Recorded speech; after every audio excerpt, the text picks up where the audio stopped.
Bienvenue à la Teachbot numéro 40, du 22 juin 2018.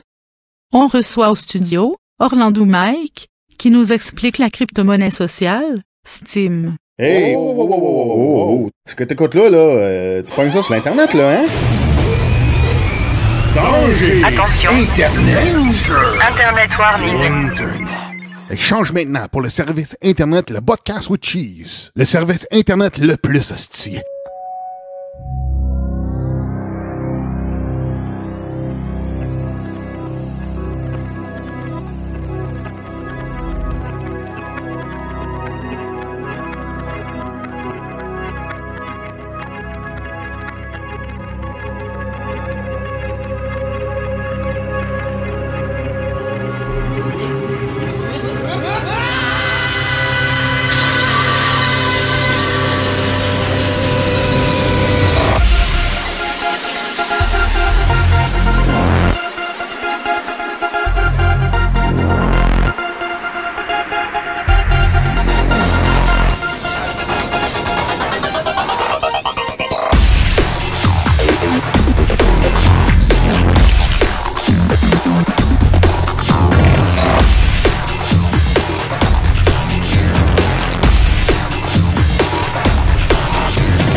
Alors bonjour, ici Botrax et bienvenue à la petite botte numéro 40. On est le 22 juin 2018 et cette émission, c'est une émission hors série et je reçois avec moi dans le grand studio Botrax Monsieur Orlando Mike.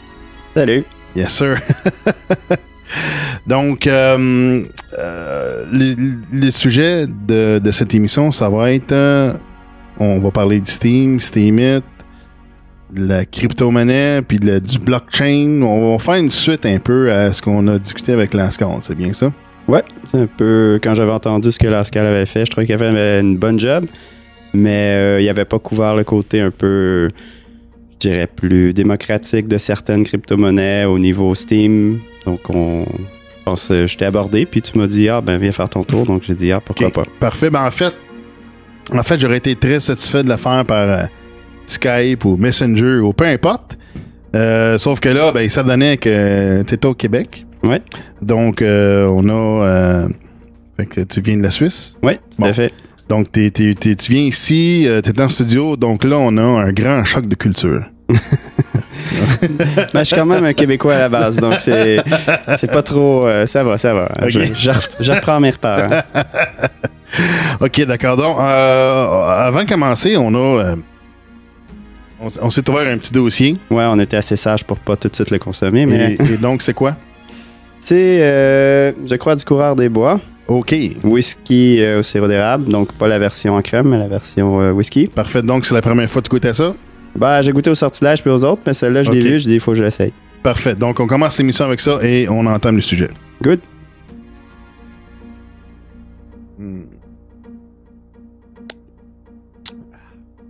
C'est bon en bouche. C'est franchement excellent.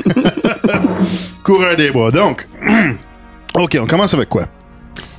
Écoute, comme je disais, j'aimerais ça remercier peut-être Lascal. Je pense qu'elle a fait une bonne job, puis...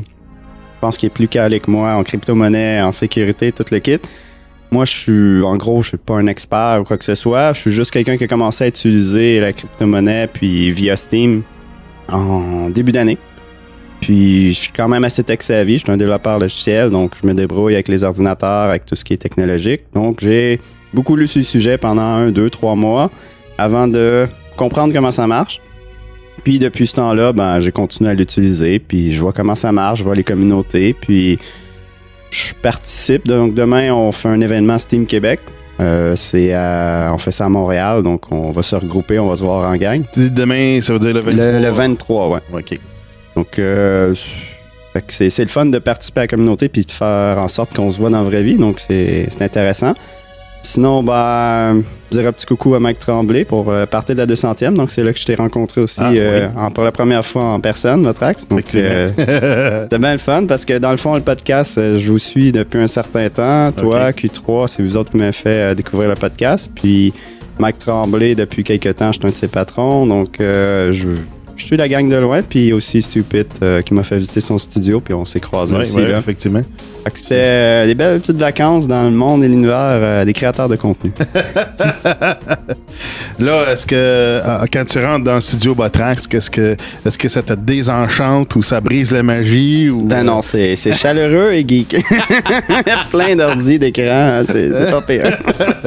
Oui, j'ai mon control room avec 4 écrans ici. Là. Ouais. Donc, je manque pas de... Sans jette, là. OK, donc... Tu vas nous parler de Steam, Steemit. C'est quoi le... fais un petit résumé très rapidement. C'est quoi Steemit ou Steam? Je commencerai peut-être un peu en arrière. Donc, la blockchain peut-être avant. OK. Donc, juste parce que souvent, les gens vont tout mélanger, crypto-monnaie, blockchain, etc. Puis, comme je dis tantôt, je suis pas un expert. Je peux peut-être faire des petites erreurs. Mais grosso modo, comment moi je le comprends, la blockchain, c'est que c'est en gros un registre décentralisé. Donc, imaginons un livre comptable qui est dupliqué à plusieurs endroits ou une base de données décentralisée, pour ceux qui sont un peu plus dans le logiciel. Au niveau blockchain, ce qui est important de comprendre aussi, c'est que toutes les différentes blockchains, ils ont des idéologies derrière, souvent que ce soit technologique, philosophique, des modèles de gouvernance différents. Donc, Pascal a bien mentionné les 3 modèles les plus répandus, là, donc Proof of Work, Proof of Stake, puis Delegated Proof of Stake. Puis, il y a aussi différentes industries. Donc, il y a certaines crypto-monnaies ou blockchains qui vont s'en aller directement pour cibler certaines industries. Donc, dans notre cas avec Steam, ça va être clairement les réseaux sociaux, les interactions avec les gens. Tandis que quand on regarde, par exemple, le Bitcoin, lui, c'est vraiment pour des transferts monétaires. OK. Puis, il y en a d'autres qu'ils vont faire pour des marchés ou des contrats, donc des créations de start-up, du crowdfunding, un peu comme Ethereum. Donc, il y a un univers de crypto-monnaies qui sont les monnaies d'échange, les valeurs, la perception que les gens ont, qu'est-ce qu'ils sont prêts à payer pour. Puis, il y a les blockchains qui sont comme la technologie derrière. Donc, voilà pour ce niveau-là. Sinon, ce qui a aussi beaucoup de valeur dans les blockchains, c'est tout ce qui est l'aspect savoir et connaissance. Donc, tous les cerveaux, les gens, les passionnés qui travaillent dans les communautés derrière chacune des blockchains de crypto-monnaies, c'est du brain power, on va dire. OK, ouais. Puis ça a une valeur parce il y a beaucoup de conception.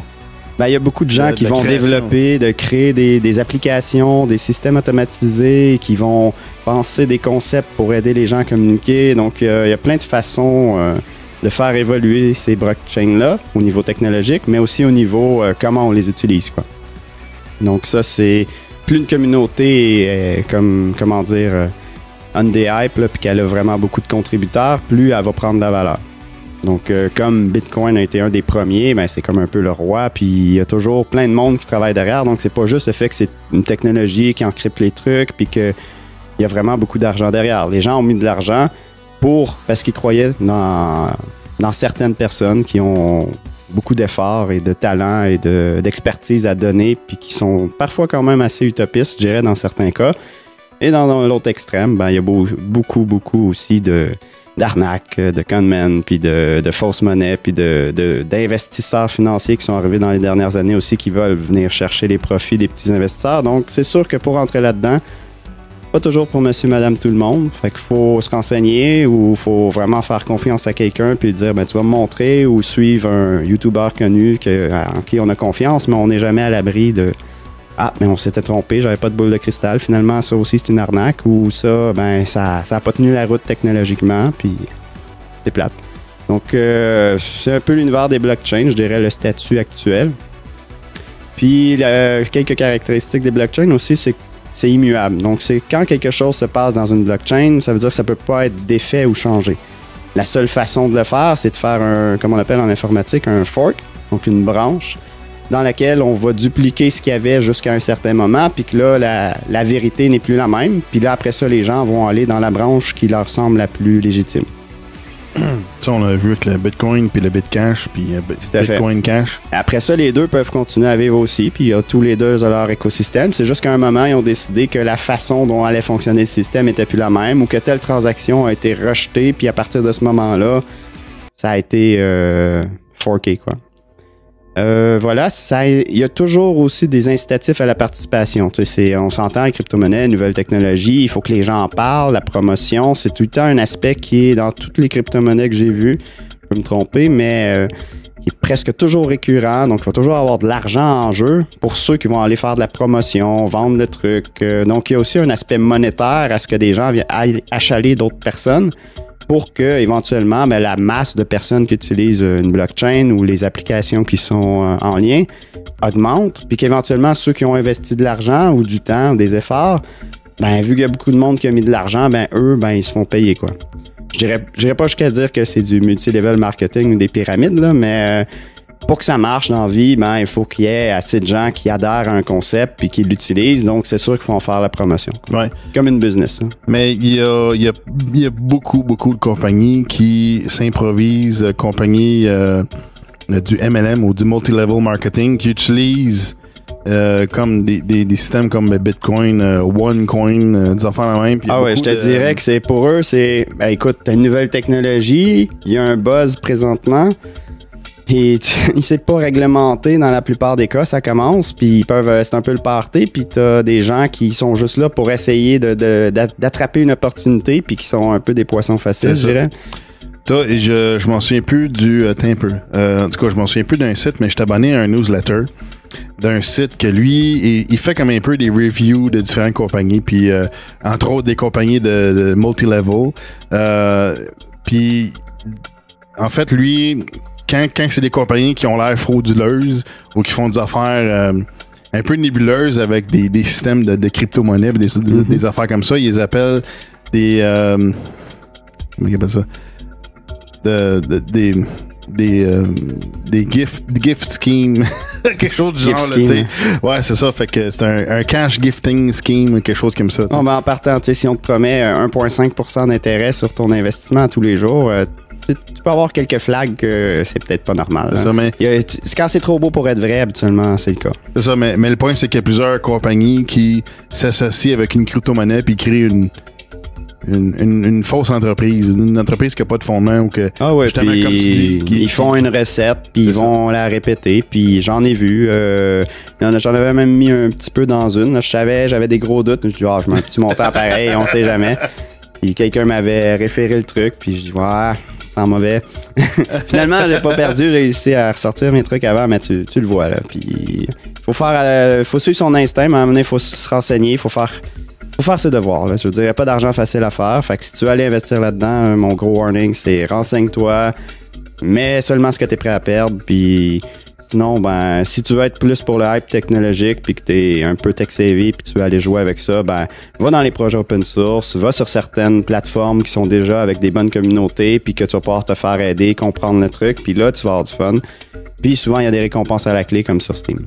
Ouais. Tu vois, celui que je vois passer le plus souvent dans les newsletters qui il y a des affaires louches ou que telle personne à tel pays est en train de se faire arrêter qui sont associés avec cette compagnie-là, la compagnie, c'est OneCoin.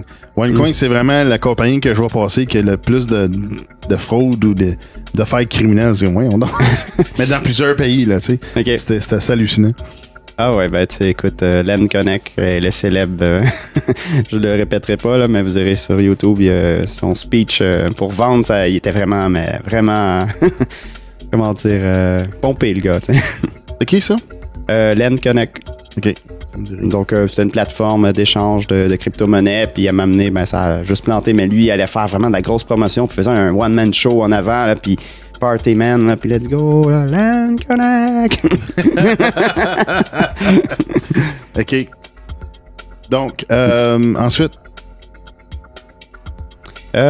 Écoute, une des dernières caractéristiques des blockchains, je dirais, c'est aussi tout l'aspect cryptographie, technologie, sécurité. Donc, on n'y échappe pas, là, c'est quand même c'est émerger des technologies de l'informatique. Donc, je veux dire, il va toujours y avoir des experts là-dedans. C'est un aspect qu'il faut être à l'aise un petit peu ou avoir quelqu'un qui comprend à côté pour que ça aille bien, quoi. Donc, si tu veux partir une startup là-dedans, t'as pas le choix d'avoir quelqu'un technique pour t'aider, même si tu as un bon plan de business, puis tu te dis, ça va y aller dans une blockchain, c'est une nouvelle technologie, j'aimerais ça faire ça avec ça. C'est mieux de te faire accompagner ou d'avoir un nerd avec toi, quoi. OK. Good. Sinon, je pensais peut-être parler à qui ça s'adresse, la plateforme Steam. Maintenant, on va plus rentrer c'est ça, dans parce Steam. que là, Steam, ça utilise un blockchain.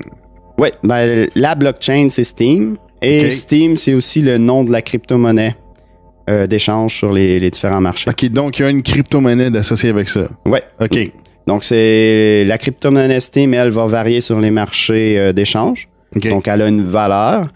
Il y a aussi le Steam Power, qui est juste un placement, je dirais, à long terme de crypto-monnaie Steam, mais qui te permet de protéger tes avoirs. C'est-à-dire que si quelqu'un hack ton compte, tes avoirs sont comme un peu bloqués, puis dès qu'il y a quelqu'un qui, mettons, hack ton compte, puis que là, il essaye de retirer l'argent, tu vas tout de suite être notifié qu'il y a un retrait de Steam Power, puis là, tu vas dire, qu'est-ce qui se passe? Puis là, tu peux aller changer tes clés, tu as le temps de réagir, quoi, parce que lui, il va peut-être avoir réussi d'en avoir retiré un 13e de la valeur de ton compte, mais c'est le maximum avant que tu sois notifié.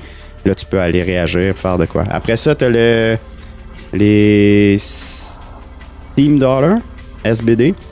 Donc ça, c'est une autre crypto-monnaie qui est en lien avec Steam. Ils se sont dit les marchés de la crypto-monnaie sont trop volatiles, donc on va faire un autre crypto-monnaie associée aux deux autres qui, elle, va être plus en lien avec le dollar US. Donc, elle va essayer de garder, donc ils vont faire des manipulations financières puis tout pour essayer de garder le plus possible cette troisième crypto-monnaie-là au même niveau que le dollar US pour que les gens aient un peu un sentiment de stabilité. Puis quand ils typent quelqu'un avec un SBD, ben, c'est à peu près un dollar US puis ils savent ce qu'ils donnent, quoi. OK. Et là, on parle de Steam. Est-ce qu'il y a des liens avec le Steam de Valve? Non. OK, ça, c'est deux choses, là. C'est deux choses, la compagnie. Fait qu'on a Steam, STEAM de Valve, qui est un système de distribution de jeux ou d'achat en ligne, entre autres de jeux. Je pense que c'est principalement les jeux. Maintenant, on parle de Steam, STEAM. C'est ça? Tout à fait. Donc, c'est... Okay, rien à voir avec Valve. Non. OK. Non, il n'y a simplement rien à avoir, mais je sais pas quoi répondre à ça, mais bon, c'est ça. Fait que C'est juste pour faire une distinction pour les auditeurs. Mais c'est bien, oui, puis ça n'a pas rapport avec la vapeur non plus en anglais ou quoi que ce soit. Mais bon, je crois qu'ils ont choisi Steam. J'ai pas l'historique de pourquoi ils ont choisi Steam. Je pense qu'au départ, c'est le nom qui a été donné. Il y avait deux créateurs, donc un gars qui était plus financier, c'était Ned quelque chose, puis il y avait Dan Larimer qui était plus l'ingénieur en chef derrière les technologies et tout. Dan Larimer, c'est celui qui a créé aussi BitShares. Puis après ça, il a fait Steam 2 ans plus tard, je crois. Puis là, maintenant, c'est lui qui vient de lancer iOS. Donc, c'est quelqu'un qui a un background d'ingénierie, là, qui est un peu réservé et tout, mais qui a quand même une bonne allocution. Puis qui est aussi un côté très utopique, comme je disais tantôt, où ce que lui aimerait bien arriver à une société où ce que, tu sais, il y a un peu moins de gouvernement, puis qu'il y a plus... Pas nécessairement juste des libres marchés, mais il était un peu du côté libertarien. Puis lui, il voulait que dans le fond, les gens s'autogèrent avec une société qui a pas de frais sur le réseau, donc pas comme les bitcoins ou d'autres crypto-monnaies. Là. Quand tu fais des transactions Steam, il n'y a aucun frais. Les frais sont peut-être un petit peu cachés, donc il y a 5% de la maintenance du réseau qui s'en va, j'en parlais tantôt, à ceux qui font rouler le réseau. Donc comme on n'est pas dans du proof of work, c'est pas des machines, des miners Bitcoin qui bouffent de l'électricité qui font rouler le truc. C'est en gros 21 personnes qui ont été élues un peu de façon démocratique qui, eux, ont des serveurs qui font rouler la plateforme, mais qui demandent beaucoup moins d'algorithmie et de calculs puissants. Mais eux, du jour au lendemain, si quelqu'un apprécie pas ce qu'il fait, ben ils peuvent tous se faire downvoter, puis les votes vont aller sur quelqu'un d'autre. Parce qu'il y a une centaine de compétiteurs derrière qui, eux aussi, veulent aller dans le top 21 parce que là, tu rentres à peu près dans ton argent. T'as beaucoup contribué, mais au moins tes frais de maintenance, tes serveurs sont payés. Tandis que les 100 autres, ils compétitionnent un peu à perte jusqu'à temps qu'ils atteignent le top 21. Puis il y en a qui font ça aussi. Ils donnent beaucoup plus que qu'est-ce qu'ils vont jamais recevoir. Donc ils vont aussi construire des applications, s'impliquer dans la communauté, mettre de leur argent pour que ça bouge, puis ils croient dans le truc, quoi. OK, donc c'est un genre de crypto-conseil démocratique. Je dirais ça, ouais. Après, c'est sûr que c'est quand même un delegated proof of stake. Donc, c'est en gros qui va avoir le plus d'impact dans cette démocratie-là, c'est ceux qui ont le plus d'avoir, donc qui ont le plus de richesse dans le système, c'est eux que leur vote vaille le plus cher. Mais c'est quand même assez distribué la richesse dans cette plateforme-là. Puis les gros voteurs, ils ont un gros impact sur qui va être élu dans les 21, mais tu as aussi une ribambelle de petits poissons dans l'océan qui aussi ont un petit vote qui vaut quelque chose, puis quand ils se mettent ensemble, ça a quand même un impact. OK. Good. Okay. Donc, si je continue peut-être sur qui utilise Steam aujourd'hui. Oui. Donc, c'est en gros les top users, je dirais que c'est plus les créateurs de contenu. Donc, tout ce qui est blogueurs, vidéoblogueurs, artisans qui ont une petite shop, qui construisent des trucs qu'ils aimeraient vendre, des gens qui ont déjà une business, mais qui cherchent le moyen de se promouvoir puis qui n'ont pas trouvé leur voie dans les médias existants ou Facebook ou les autres engins de promotion. Puis eux, ils se sont essayés sur un réseau social alternatif. C'est un peu comme ça que je qualifierais Steam. Hein. D'ailleurs, on n'avait pas dit c'était quoi, mais en gros, pour moi, Steam, c'est un réseau social alternatif basé sur des technologies de blockchain. OK, donc là, tu disais qu'il y a des crypto-monnaies que, dans le fond, c'est les gens participent. Exemple, dans le cas de Bitcoin ou Ethereum, des affaires comme ça, on participe en ayant des serveurs de transaction. Donc, on peut desservir les transactions. On peut avoir des serveurs qui transigent chaud, qui calculent ou qui... ouais, ben mettons ça, Bitcoin, ils font du mining, puis les calculs sont très compliqués, puis quelqu'un qui veut frauder ne sera pas capable de simuler la job de quelqu'un qui travaille. Parce que ça va coûter presque aussi cher, puis il va se dire, ben je trouve si... Fait qu'il va aller frauder ailleurs, quoi. Fait qu'il sera pas capable de remplacer le travail d'un miner. Après, il y a peut-être d'autres failles que je connais pas, là, mais grosso modo, ça, c'est le Proof of Work. Après ça, Proof of Stake, c'est en gros, ben ceux qui ont l'argent, c'est eux qui décident. Puis, à la limite, s'il y avait quelque chose à voter, c'est eux qui vont décider sur voter, mais il n'y a pas un conseil élu. Puis, Delegated Proof of Stake, ben là, c'est que les votes sont délégués. Il va toujours y avoir 21 qui vont être les 21 qui vont faire rouler le réseau. Les calculs algorithmiques pour faire rouler le réseau sont moins importants, ce qui permet d'avoir beaucoup plus de transactions. Donc, un des problèmes qu'on voit aujourd'hui avec Bitcoin, ben, la transaction, elle prend bien du temps, elle coûte cher. Quand il y a un pic sur le réseau, c'est encore pire. Ethereum, même chose, la technologie est assez limitée. Eux, Ethereum, un temps, en tout cas, je pense qu'ils ont switché à Delegated Proof of Stake maintenant. Ils font des contrats, puis c'est pour ça qu'il y a le crowdsourcing. Tandis que Steam, ben, écoute, il y en a 21 qui font rouler le réseau, puis ça coûte presque rien faire rouler le réseau. Mais après ça, ben, ça permet que justement, il y a un réseau social qui a beaucoup plus de transactions à la seconde possible, et même présentement. Donc, Steam est la blockchain sur laquelle il y a le plus de transactions parmi toutes les blockchains qui existent aujourd'hui. Donc, quand il y a un like, quand il y a un commentaire, quand il y a un partage, quand il y a une transaction financière qui se passe dans la blockchain Steam, tout ça, c'est des transactions. Fait que les gens, quand ils utilisent un réseau social, ils en font beaucoup. Versus, ben, quand tu es en Bitcoin, le principal usage, c'est quoi? Ben, c'est soit tu as un point d'entrée, puis après ça, tu vas dans un exchange. Soit tu as des bitcoins, tu les gardes, puis éventuellement, tu vas peut-être acheter quelque chose ou faire un transfert à quelqu'un. Donc, c'est simplement pour des transferts financiers, puis des gros montants habituellement. Donc, il y a moins de transactions. Mais déjà là, le réseau semble un peu saturé. OK. Donc, dans Steam, au lieu de participer en faisant du mining, ben là, on participe comme un réseau social, hein, comme tu dis, avec des commentaires ou des contributions de contenu, j'imagine. Ouais. Et c'est ça, des likes ou peu importe les... Et donc, c'est un peu différent de façon. Là. Ouais. Fait que c'est un blockchain qui sert pour des transactions de réseau social. Ouais. Donc, en gros, la blockchain en arrière, elle roule avec des personnes élues. Donc, ces personnes élues-là, pourquoi ils ont été élus? Ben, c'est parce qu'ils ont contribué dans les différentes communautés, puis ils ont fourni des outils aux utilisateurs qu'on est pour que nous, ça soit plus agréable d'utiliser la blockchain. Un des gros witness, ben, c'est Steemit. Donc, lui, il a fait... C'était Ned au départ. Lui, maintenant, ils sont séparés, mais là, c'est lui qui gère, qui est le CEO de la compagnie. Il a sa compagnie, il fait rouler, il y a des développeurs qui ont engagé, qui fait travailler pour continuer de faire évoluer la plateforme tranquillement.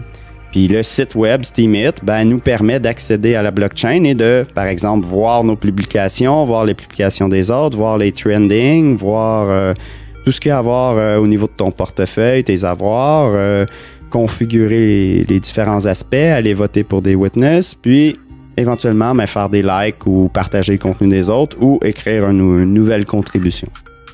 OK. C'est quoi la distinction entre Steam et Steemit? Steemit, c'est plus une interface? Il y a deux choses dans Steemit. Steemit, c'est la compagnie. Okay. Donc, la compagnie Incorporated. Donc, elle, c'est une compagnie. Donc, je sais pas si elle est cotée en bourse, mais c'est une compagnie qui gère le site Steemit. Et Steemit est son produit aussi. Donc, son produit, c'est un site web, en gros, qu'on pourrait comparer à Facebook.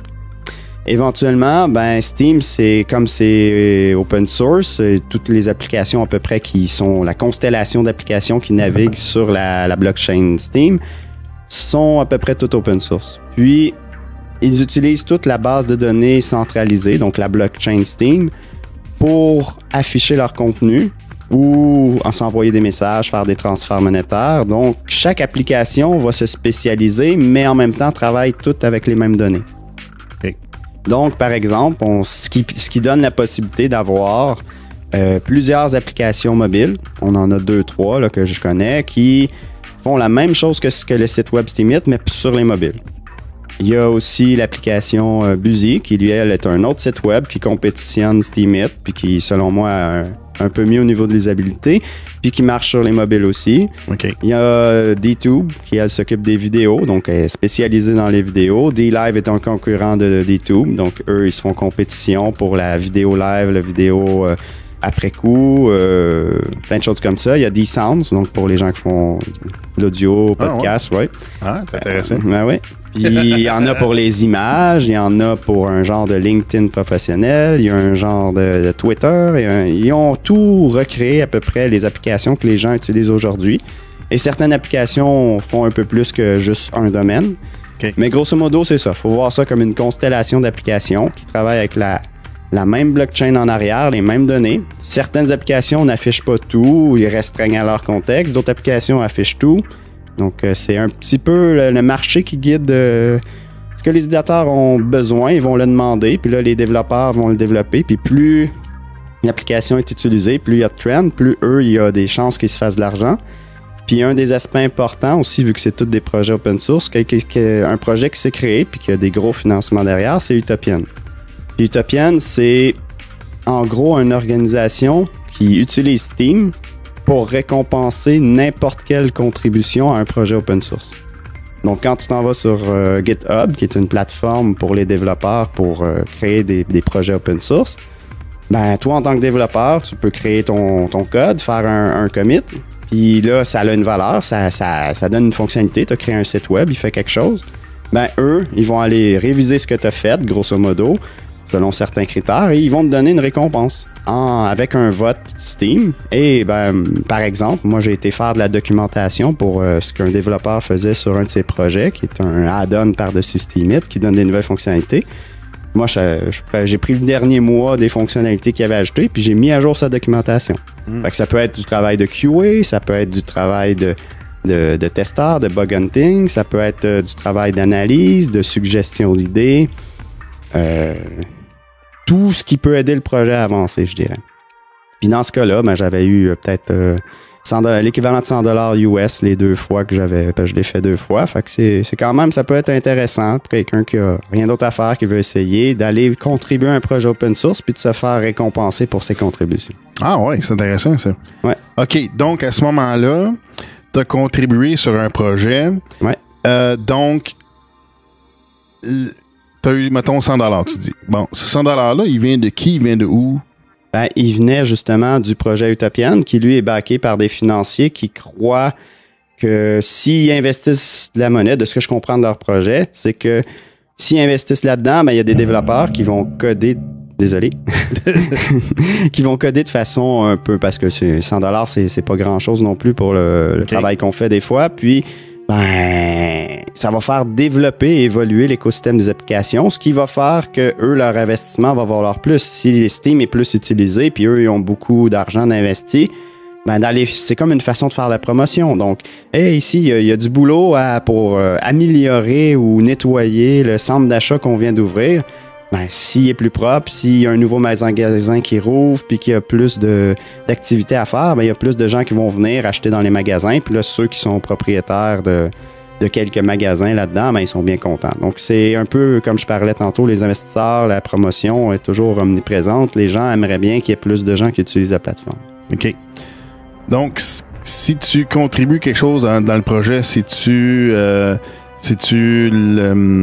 personne qui a créé le projet qui te donne le 100$ ou c'est la plateforme? Tu sais, c'est-tu un algorithme qui décide, t'as fait tant de travail, puis là, t'as tant d'argent, ou ben non, c'est la personne qui te remercie pour faire ton travail? Je dirais qu'il y a plusieurs aspects. Fait que ça peut être les créateurs, les fondateurs du projet. Des fois, ils ont déjà été payés, eux.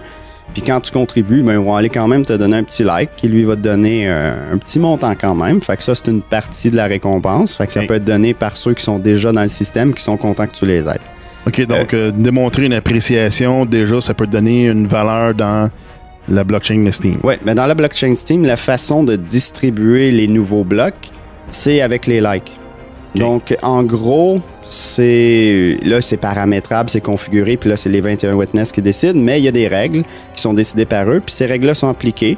Et à tous les 7 jours, ils vont aller regarder qu'est-ce qui s'est passé v'là de 7 jours, les articles publiés, les likes qui ont été donnés, les commentaires, puis la formule va calculer la récompense de tous ceux qui ont contribué.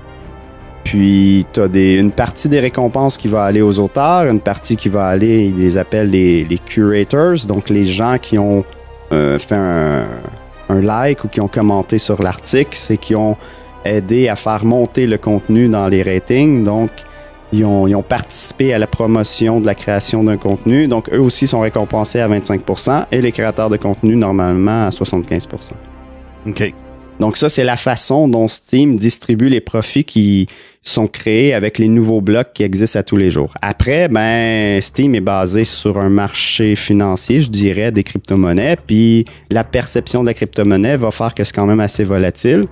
Donc, si tu te fais payer une journée, puis là, le Bitcoin a baissé, habituellement, Steam va baisser aussi, ben, ça va valoir moins cher le lendemain. Si le Bitcoin monte, puis Steam remonte, ben, ce que tu as gagné hier vaut un peu plus cher. Donc, les récompenses qui vont être données vont être en fonction de la valeur de Steam. Puis plus la crypto-monnaie va bien, plus les récompenses sont généreuses. Okay. Donc, c'est un petit peu... Je suis pas expert dans les formules de calcul et tout, là, mais c'est ma compréhension. Puis, c'est ça. En gros, les créateurs de contenu sont récompensés. Pour revenir dans le cas d'une contribution open source, donc oui, il y a des gens qui peuvent liker la contribution que tu as fait, parce que quand tu as fait ton commit, tu as aussi fait une publication expliquant ton commit, qu'est-ce que tu as fait, qu'est-ce que ça l'a apporté. Tu fais un beau petit texte formaté, tu rajoutes des images ou des vidéos de la fonctionnalité que tu as fait. Là. Puis il y en a qui vont pousser ça bien loin, ils font la documentation en ligne inclus et tout.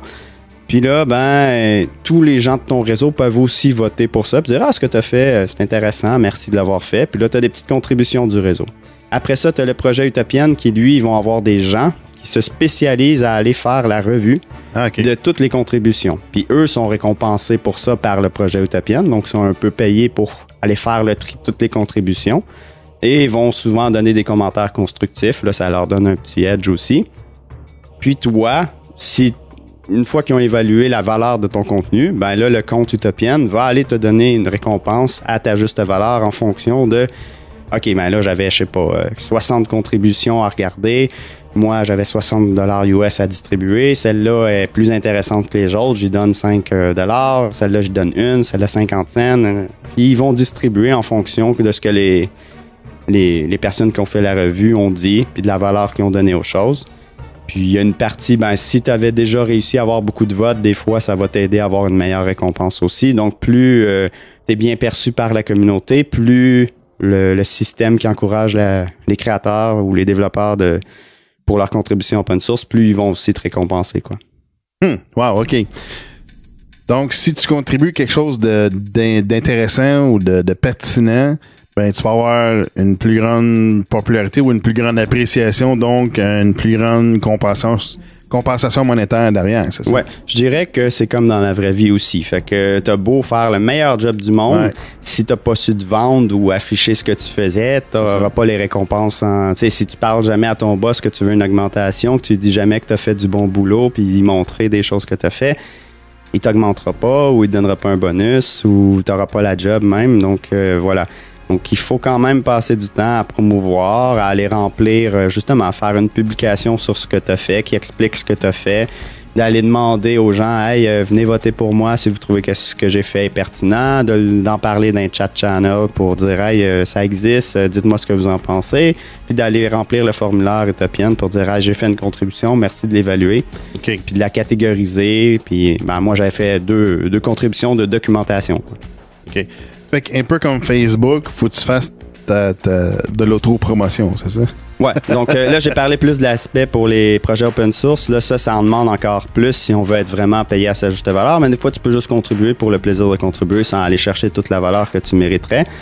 Après, quand c'est des blogueurs, vidéoblogueurs, puis c'est un peu leur gagne-pain, ou les artisans qui, je sais pas, sont des photographes ou des gens qui font de la sculpture, puis là, ils mettent leur projet là-dessus, ils veulent vendre un peu de matériel, ben des fois, eux, s'ils veulent que leur business ça roule, oui, il va falloir qu'ils fassent la promotion, qu'ils aillent contacter des utilisateurs qui sont potentiellement intéressés par leur travail. Donc, si toi, tu es spécialisé en photographie, ben, tu vas peut-être aller dans la communauté des gens qui font de la photographie, puis tu vas peut-être essayer d'attirer les gens chez toi en disant « Hey, moi, je fais un concours, là, je veux que pendant 7 jours, vous mettiez une photo, voici le thème, puis mettez une photo tous les jours, puis je vais donner une récompense à ceux qui ont aux 3 meilleurs. » Fait que là, ça crée un petit hype, les gens viennent te voir, après ça, peut-être qu'ils te suivent, tu fais des concours réguliers, puis c'est un peu mousser ta business, faire de la promotion. Puis les gens, ben, ils finissent par être récompensés par ce qu'ils ont apporté à la communauté, parce que quand tu donnes beaucoup aux gens, ben, on récolte ce que l'on sème. Pas toujours, mais si on sème beaucoup, à un moment donné, on finit par récolter. OK, donc, là, là, je me pose la question à savoir, exemple, un projet comme Utopian, où ce que tu fais des commits, ou tu produis du code, ou je pense que c'est D2, mettons des vidéos, des affaires comme ça. J'imagine que ce que tu produis, le contenu que tu produis, j'imagine ça, c'est pas storé dans le blockchain. J'imagine le blockchain, c'est sûrement juste l'activité ou quelque chose comme ça. Ben, ce qui va être stocké dans le blockchain, c'est les publications.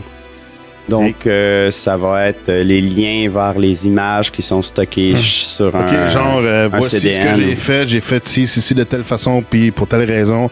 Ouais. Et donc, tu as les descriptifs de ton travail. Ouais, puis tu vas, normalement, mettons sur Utopian, tu vas devoir mettre le lien, la branche, le commit, expliquer en détail, répondre à 4-5 questions, tu vas dire... tu vas même aller jusqu'à dire j'ai utilisé telle technologie, voilà pourquoi j'ai fait tel choix. Fait que tu sais, ils vont évaluer aussi est-ce que ça a été fait dans les règles de l'art, est-ce que ça apporte quelque chose à la communauté, à ton projet, comparativement aux autres contributions sur ton projet.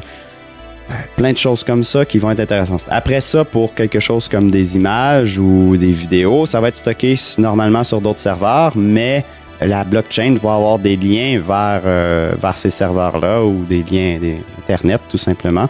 Donc, on peut mettre un lien YouTube, on peut mettre un lien d'YouTube qui, là, permet d'aller sur la plateforme d'YouTube puis de voter directement. Ouais. Plein de choses comme ça. Ouais.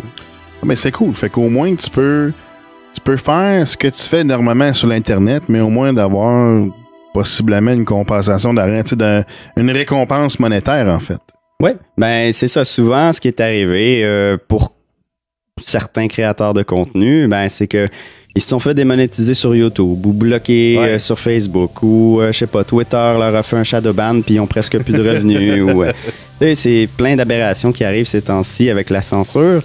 Juste parce que t'es pas d'accord sur des idées politiques, par exemple, ou peu importe, ben les gens se font démonétiser. Fait que là, eux, des fois, ils ont investi des années de leur vie, c'est leur business, puis là, du jour au lendemain, ils peuvent plus vivre.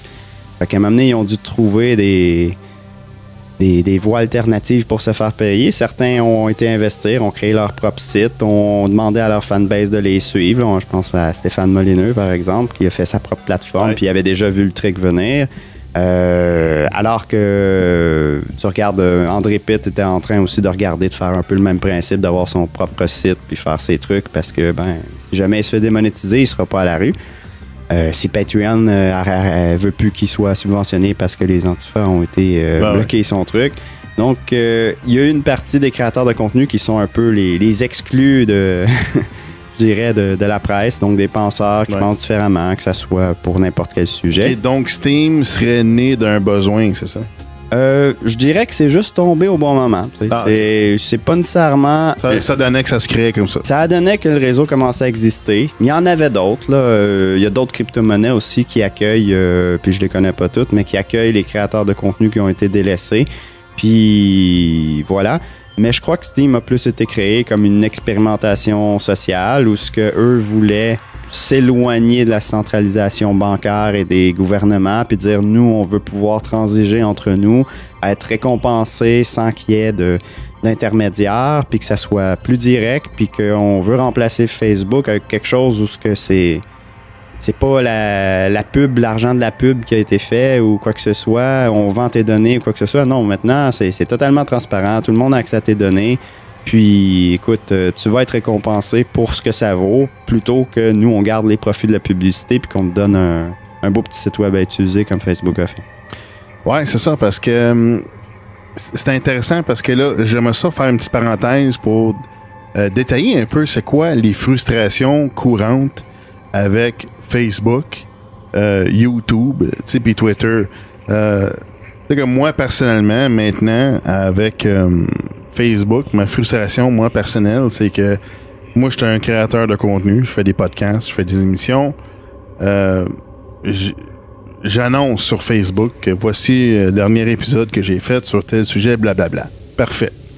Là, moi, je poste ça dans le groupe, exemple, le podcast with cheese.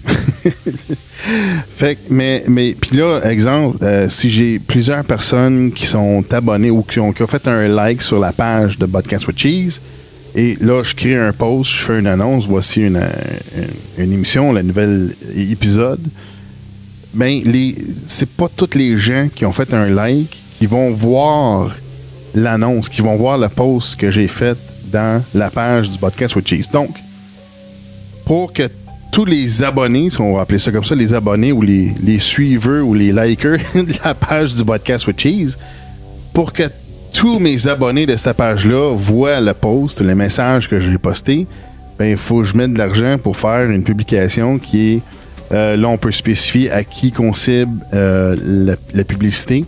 On peut choisir on peut spécifiquement choisir, ben les personnes qui ont fait un like sur la page vont voir cette annonce. Donc, je peux dire, seulement les personnes qui ont fait des likes vont voir l'annonce. Mais c'est parce que je trouve ça frustrant et fatigant de... Tu prends le temps d'inviter des gens à faire des likes sur ta page. Ils sont abonnés, si on peut dire ça comme ça, sont abonnés dans un sens. Et même s'ils sont abonnés, ils ne voient pas tous les messages ou les posts. Puis là, il faut que je mette de l'argent. Ben là, mais ça donne quoi, là? Ça donne, alors, je comprends qu'en tant que créateur de contenu, toi, tu as réussi à développer une fanbase. La fanbase aimerait bien te suivre, mais à un moment donné, c'est juste qu'elle a trop à faire dans la vie. Puis en plus, elle n'a pas de notification que tu as fait quelque chose. Fait que là, elle te voit plus, puis elle te perd de vue. Ben, les notifications existent sur Facebook, sauf que quand tu fais un like sur une page, là, faut que tu choisisses spécifiquement, mettons, de voir toutes les notifications. Mais là, à ce moment-là, ben, c'est pas tout le monde qui veut voir... en fait, tu peux choisir de les voir en premier dans ton feed de nouvelles. Ouais, mais même à ça, tu les verras pas toutes. Moi, je regarde. Ben, c'est quand même bon. Moi, quand je le fais, je les vois, mais le problème, c'est que je veux pas nécessairement voir ça en premier dans mon feed. Fait que là, si je fais ça sur plusieurs pages, mais là, dans mon feed, je vois toutes les notifications. Mais tu sais, mais c'est frustrant parce qu'il faut que tu fasses manuellement. En tout cas, il y a quelque chose qui marche pas bien là-dedans. Tu sais, puis YouTube, ils ont fait la même chose. YouTube, ils ont fait la même chose où ce que là, t'es subscribe, puis tu choisis des notifications, mais les autres, ils décident que tu vas voir telle notification ou pas, tu sais. Non, moi, j'utilise plus YouTube pour consommer du contenu, puis... Non, mais il faut vraiment que j'aille systématiquement. Quand je veux écouter quelque chose, je regarde qui a publié quelque chose de nouveau, puis c'est quoi, ça m'intéresse, puis là, je choisis, puis là, je fais un paquet d'onglets, voici ce que ça me tente d'écouter, puis là, j'ai été voir tout ce qui a été créé de nouveau depuis la dernière fois. C'est ça. Puis des fois, j'en perds parce que là, mon ordi a fermé, puis là, j'ai perdu mes onglets, mais bon, peu importe. Habituellement, ça marche assez bien. Je suis obligé d'aller voir tous ceux que je veux suivre vraiment, puis OK, qu'est-ce qu'il a fait, ça m'intéresse pas, puis de filtrer par moi-même. Parce que si je me fie aux algorithmes de notification ou des trucs, je verrai pas tout, puis j'ai l'impression que je vais passer à côté de bien des trucs, puis sur Facebook, c'est encore plus flagrant. Puis moi, j'avais pas trop de personnes qui postaient du contenu sur Facebook, fait que je l'utilise un peu, là, mais ça pas plus qu'il faut. Ouais, fait que c'est ça. Fait qu'il y a des frustrations légitimes par rapport à Facebook et YouTube, entre autres. Donc, c'est ça. Donc, on approche Steam pour justement d'avoir... ça semble intelligent d'avoir une compensation monétaire si ta contribution est pertinente. Fait que c'est le fun. Moi, je trouve ça le fun. Ben oui, moi, je trouve ça génial de dire, écoute, c'est comme si t'avais un... je sais pas, t'as 10 jetons par jour, puis tu as le choix de les donner à qui tu veux. Tu peux t'en donner 1, 2, 3 à toi-même, là, parce que tu te dis, j'ai fait une belle contribution. C'est un peu égoïste peut-être, mais bon, tu as le droit. Ou, regarde... Tu peux choisir tu peux dire, telle publication que j'ai faite, je l'aime moins, fait que, je vais rien donner, puis si les autres ils donnent de quoi, tant mieux. Tu as le droit de jouer comme tu veux. Mais est-ce que Stupid a fait là, c'était vraiment génial. Est-ce que Mike Tremblay, son 200e, moi, je veux lui donner en plus un tip, en plus de mon vote. Donc, un de mes 10 jetons, plus là, je vais prendre de l'argent de mon portefeuille, puis je vais y en donner en plus. Donc, il y a plein de choses que tu peux faire, mais à tous les jours, tu aurais 10 jetons à distribuer à ce que tu trouves qui est nice autour de toi. Puis ça s'imagine que toute la société a ça. C'est comme un espèce de revenu de base, mais que tu peux pas nécessairement utiliser tout pour toi-même, mais que tu dois distribuer dans ce que tu crois, toi, en tant qu'individu, être une bonne chose. Tu peux te tromper, mais au moins, c'est pas le gouvernement qui fait des subventions en fonction de ce qu'eux décident et des enveloppes brunes puis de la corruption. OK, fait que t'es-tu en train de me dire que tu peux littéralement voter avec ton portefeuille? Tu votes, je dirais, avec les intérêts de ton portefeuille. OK. Fait que ton argent, c'est comme si tu avais fait un placement, puis que les intérêts, t'es obligé de les dépenser. Tu peux dépenser chez toi si tu as fait assez de contributions, ou tu peux les donner justement à ceux que tu crois qui ont vraiment contribué aujourd'hui ou cette semaine-ci. Eux autres, ils ont fait ça. Je trouve ça vraiment cool. Ben écoute, moi, je vais le voter à 100%, ou lui, c'est un peu moins, mais je vais l'encourager quand même à 50%, puis ça va lui donner un petit quelque chose. C'est quelques cents, parce que moi, j'ai pas beaucoup d'investissement là-dedans. J'ai pas un gros voting power, mais il y en a qui sont là depuis plus longtemps, qui étaient là des développeurs qui ont contribué beaucoup, puis que des fois, on les appelle un peu dans... Je crois que Lascal, il avait déjà parlé du concept, les whales, puis les petits poissons. Ben c'est ça. Les whales, c'est ceux qui ont des grosses masses monétaires en jeu, c'est des gros investisseurs ou des développeurs qui sont là depuis le début, qui ont beaucoup investi de temps et d'efforts dans la plateforme. Donc, eux, ils ont comme une grosse notoriété, ils ont une bonne puissance, puis eux, quand ils voient quelque chose de cool, ben ils peuvent voter à 0.05% le truc, puis ça va te donner 100 balles, quoi. OK. Donc, ça, c'est intéressant. Puis eux, ben habituellement, c'est vers eux qu'on se tourne pour dire « Hey, vous avez construit la plateforme, vous avez beaucoup d'argent, est-ce que vous êtes prêts à nous socio-financer? Nous, on a un projet. » Puis des fois, ben eux vont déléguer un peu de leur puissance à des projets. Puis, ben, si on a des résultats, ben, tu retournes les voir le mois après. Voici ce qu'on a fait. On a grossi encore un peu. C'est cool. Est-ce que vous êtes satisfait? Ouais, je te double ton financement. Ou, non, tu sais, je m'attendais à d'autres choses. Finalement, je vais pas continuer. Puis, eux, ils décident dans quoi ils investissent. Puis, ils vont peut-être créer la société qu'ils veulent avoir parce qu'ils vont investir dans ce qu'ils croient qui peut être le plus profitable. Puis après ça, chaque individu fait la même chose. Donc, au final, ben, la société va être un peu modelée en fonction des intentions, de ce que les gens apprécient vraiment, quoi. OK, fait que là, à ce moment-là, est-ce qu'on parle de bouillir des poissons avec Steam? T'as pas que tu... Non. C'est une joke. Je commande pas plus. OK, t'es pas très bonne. Good. Ben, moi, j'avais une autre analogie. Tu me diras ce que t'en penses. Ben, pour moi, j'étais un peu gamer à l'époque. Là. J'ai moins de temps, je travaille, j'ai ma femme et tout. Donc, mais j'ai été gamer. Puis quand je regarde Steam, pour moi, là, c'était le genre de jeu de stratégie qui me branchait. C'était, je sais pas, StarCraft, Master of Orion, des trucs comme ça, Civilisation. Où ce que tu sais, t'essayes de figurer le système, de comprendre comment ça marche, de tweaker, de prendre des décisions à certains moments. Est-ce que je me mets plus de Steam Power? Comment je distribue mon vote? De programmer certaines choses. Puis, tu sais, pour moi, c'est comme un jeu, en fait. Je dirais qu'il y a l'aspect gamification dans Steam que je trouve très intéressant. Donc, tu as une espèce de réputation. Donc, tu pars, tu as 25 de réputation, puis tu montes des niveaux. C'est un peu RPG. Puis c'est une échelle logarithmique, fait que c'est de plus en plus dur à monter de niveau, là, comme dans les jeux. OK, fait que c'est un système de gamification. Moi, je le vois comme ça. Je pense pas que ça a été conçu pour le truc, mais c'est quand même assez complexe là, pour quelqu'un qui rentre là-dedans puis qui veut tout comprendre, l'outillage, les règles, les formules qu'il y a derrière Steam, ben, je dirais à lui, écoute, casse-toi pas le basic.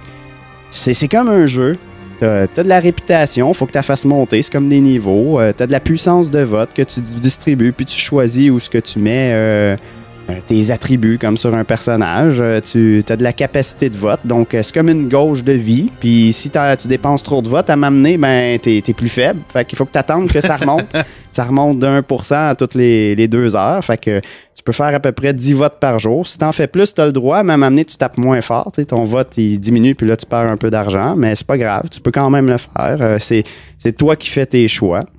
Puis il y a aussi des formules de calcul de récompenses qui sont assez évoluées. Fait que tu sais, t'as un peu le côté système de calcul que tu essayes de comprendre puis de tweaker, puis ça évolue dans le temps. Fait que ça change, ça évolue, les récompenses, les rewards. Fait qu'il faut que tu te tiennes à jour aussi parce que la communauté essaye de faire évoluer ça pour le mieux, puis ils écoutent les plaintes de la communauté. Tu sais, les gens, des fois, disent « Ah, mais ça, on n'aime pas ça. » Ben, ils vont essayer d'ajuster le tout pour que ça soit plus équitable pour tout le monde, quoi. OK, c'est correct. Fait que je trouvais ça intéressant, l'aspect un peu gaming, où tu t'amuses un peu à faire ce que tu faisais déjà. Comme tu dis, tu es un créateur de contenu, un artisan, tu dis, c'est juste une autre plateforme où je peux mettre mon contenu, puis avoir une chance d'être récompensé pour ce que je fais. C'est un nouvel auditoire. Là-dedans, il y a des communautés. Peut-être que je vais pouvoir aller dans la communauté des podcasteurs ou de ceux qui font des vidéos ou de ceux qui font de la photographie. Puis là, je vais trouver d'autres passionnés comme moi. OK.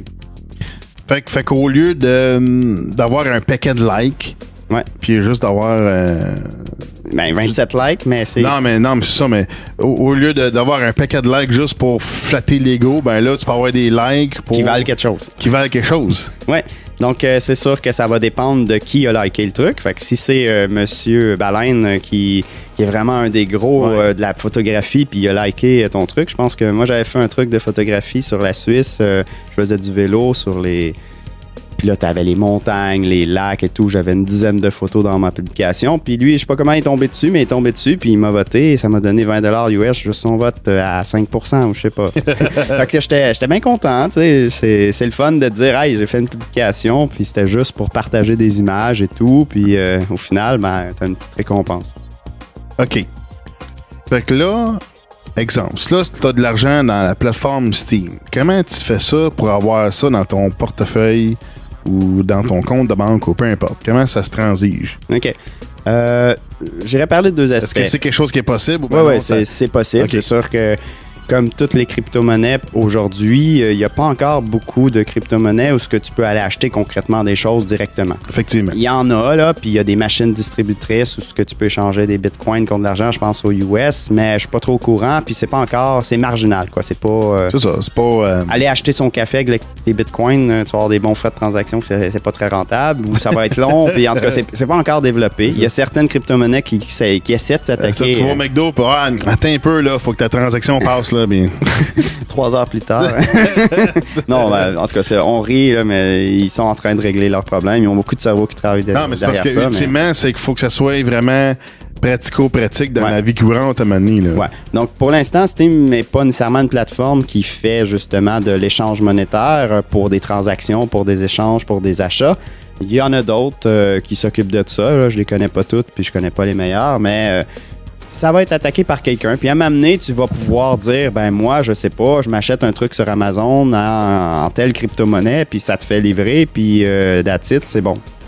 Après ça, pour avoir la puissance sur Steam, tu as 2 façons. Soit toi, tu ingères de ta propre argent, donc tu prends des dollars canadiens, US, tu passes par un site d'échange ou ce que tu veux, qui est une espèce de contrôle bancaire. Donc, c'est transparent. Tu es obligé de donner tes informations. Des fois, numéro d'assurance sociale et compagnie, ton adresse, un numéro de téléphone. Ils veulent tout avoir. Ils veulent être sûrs qu'il n'y a pas de fraude d'argent, etc.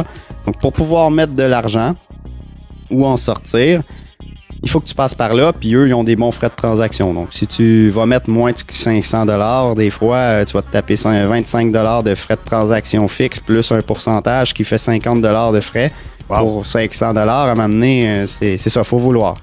Puis une fois que tu es dedans, tu as d'autres frais de transaction quand tu veux déplacer de portefeuille en portefeuille pour Bitcoin, par exemple, ou Ethereum.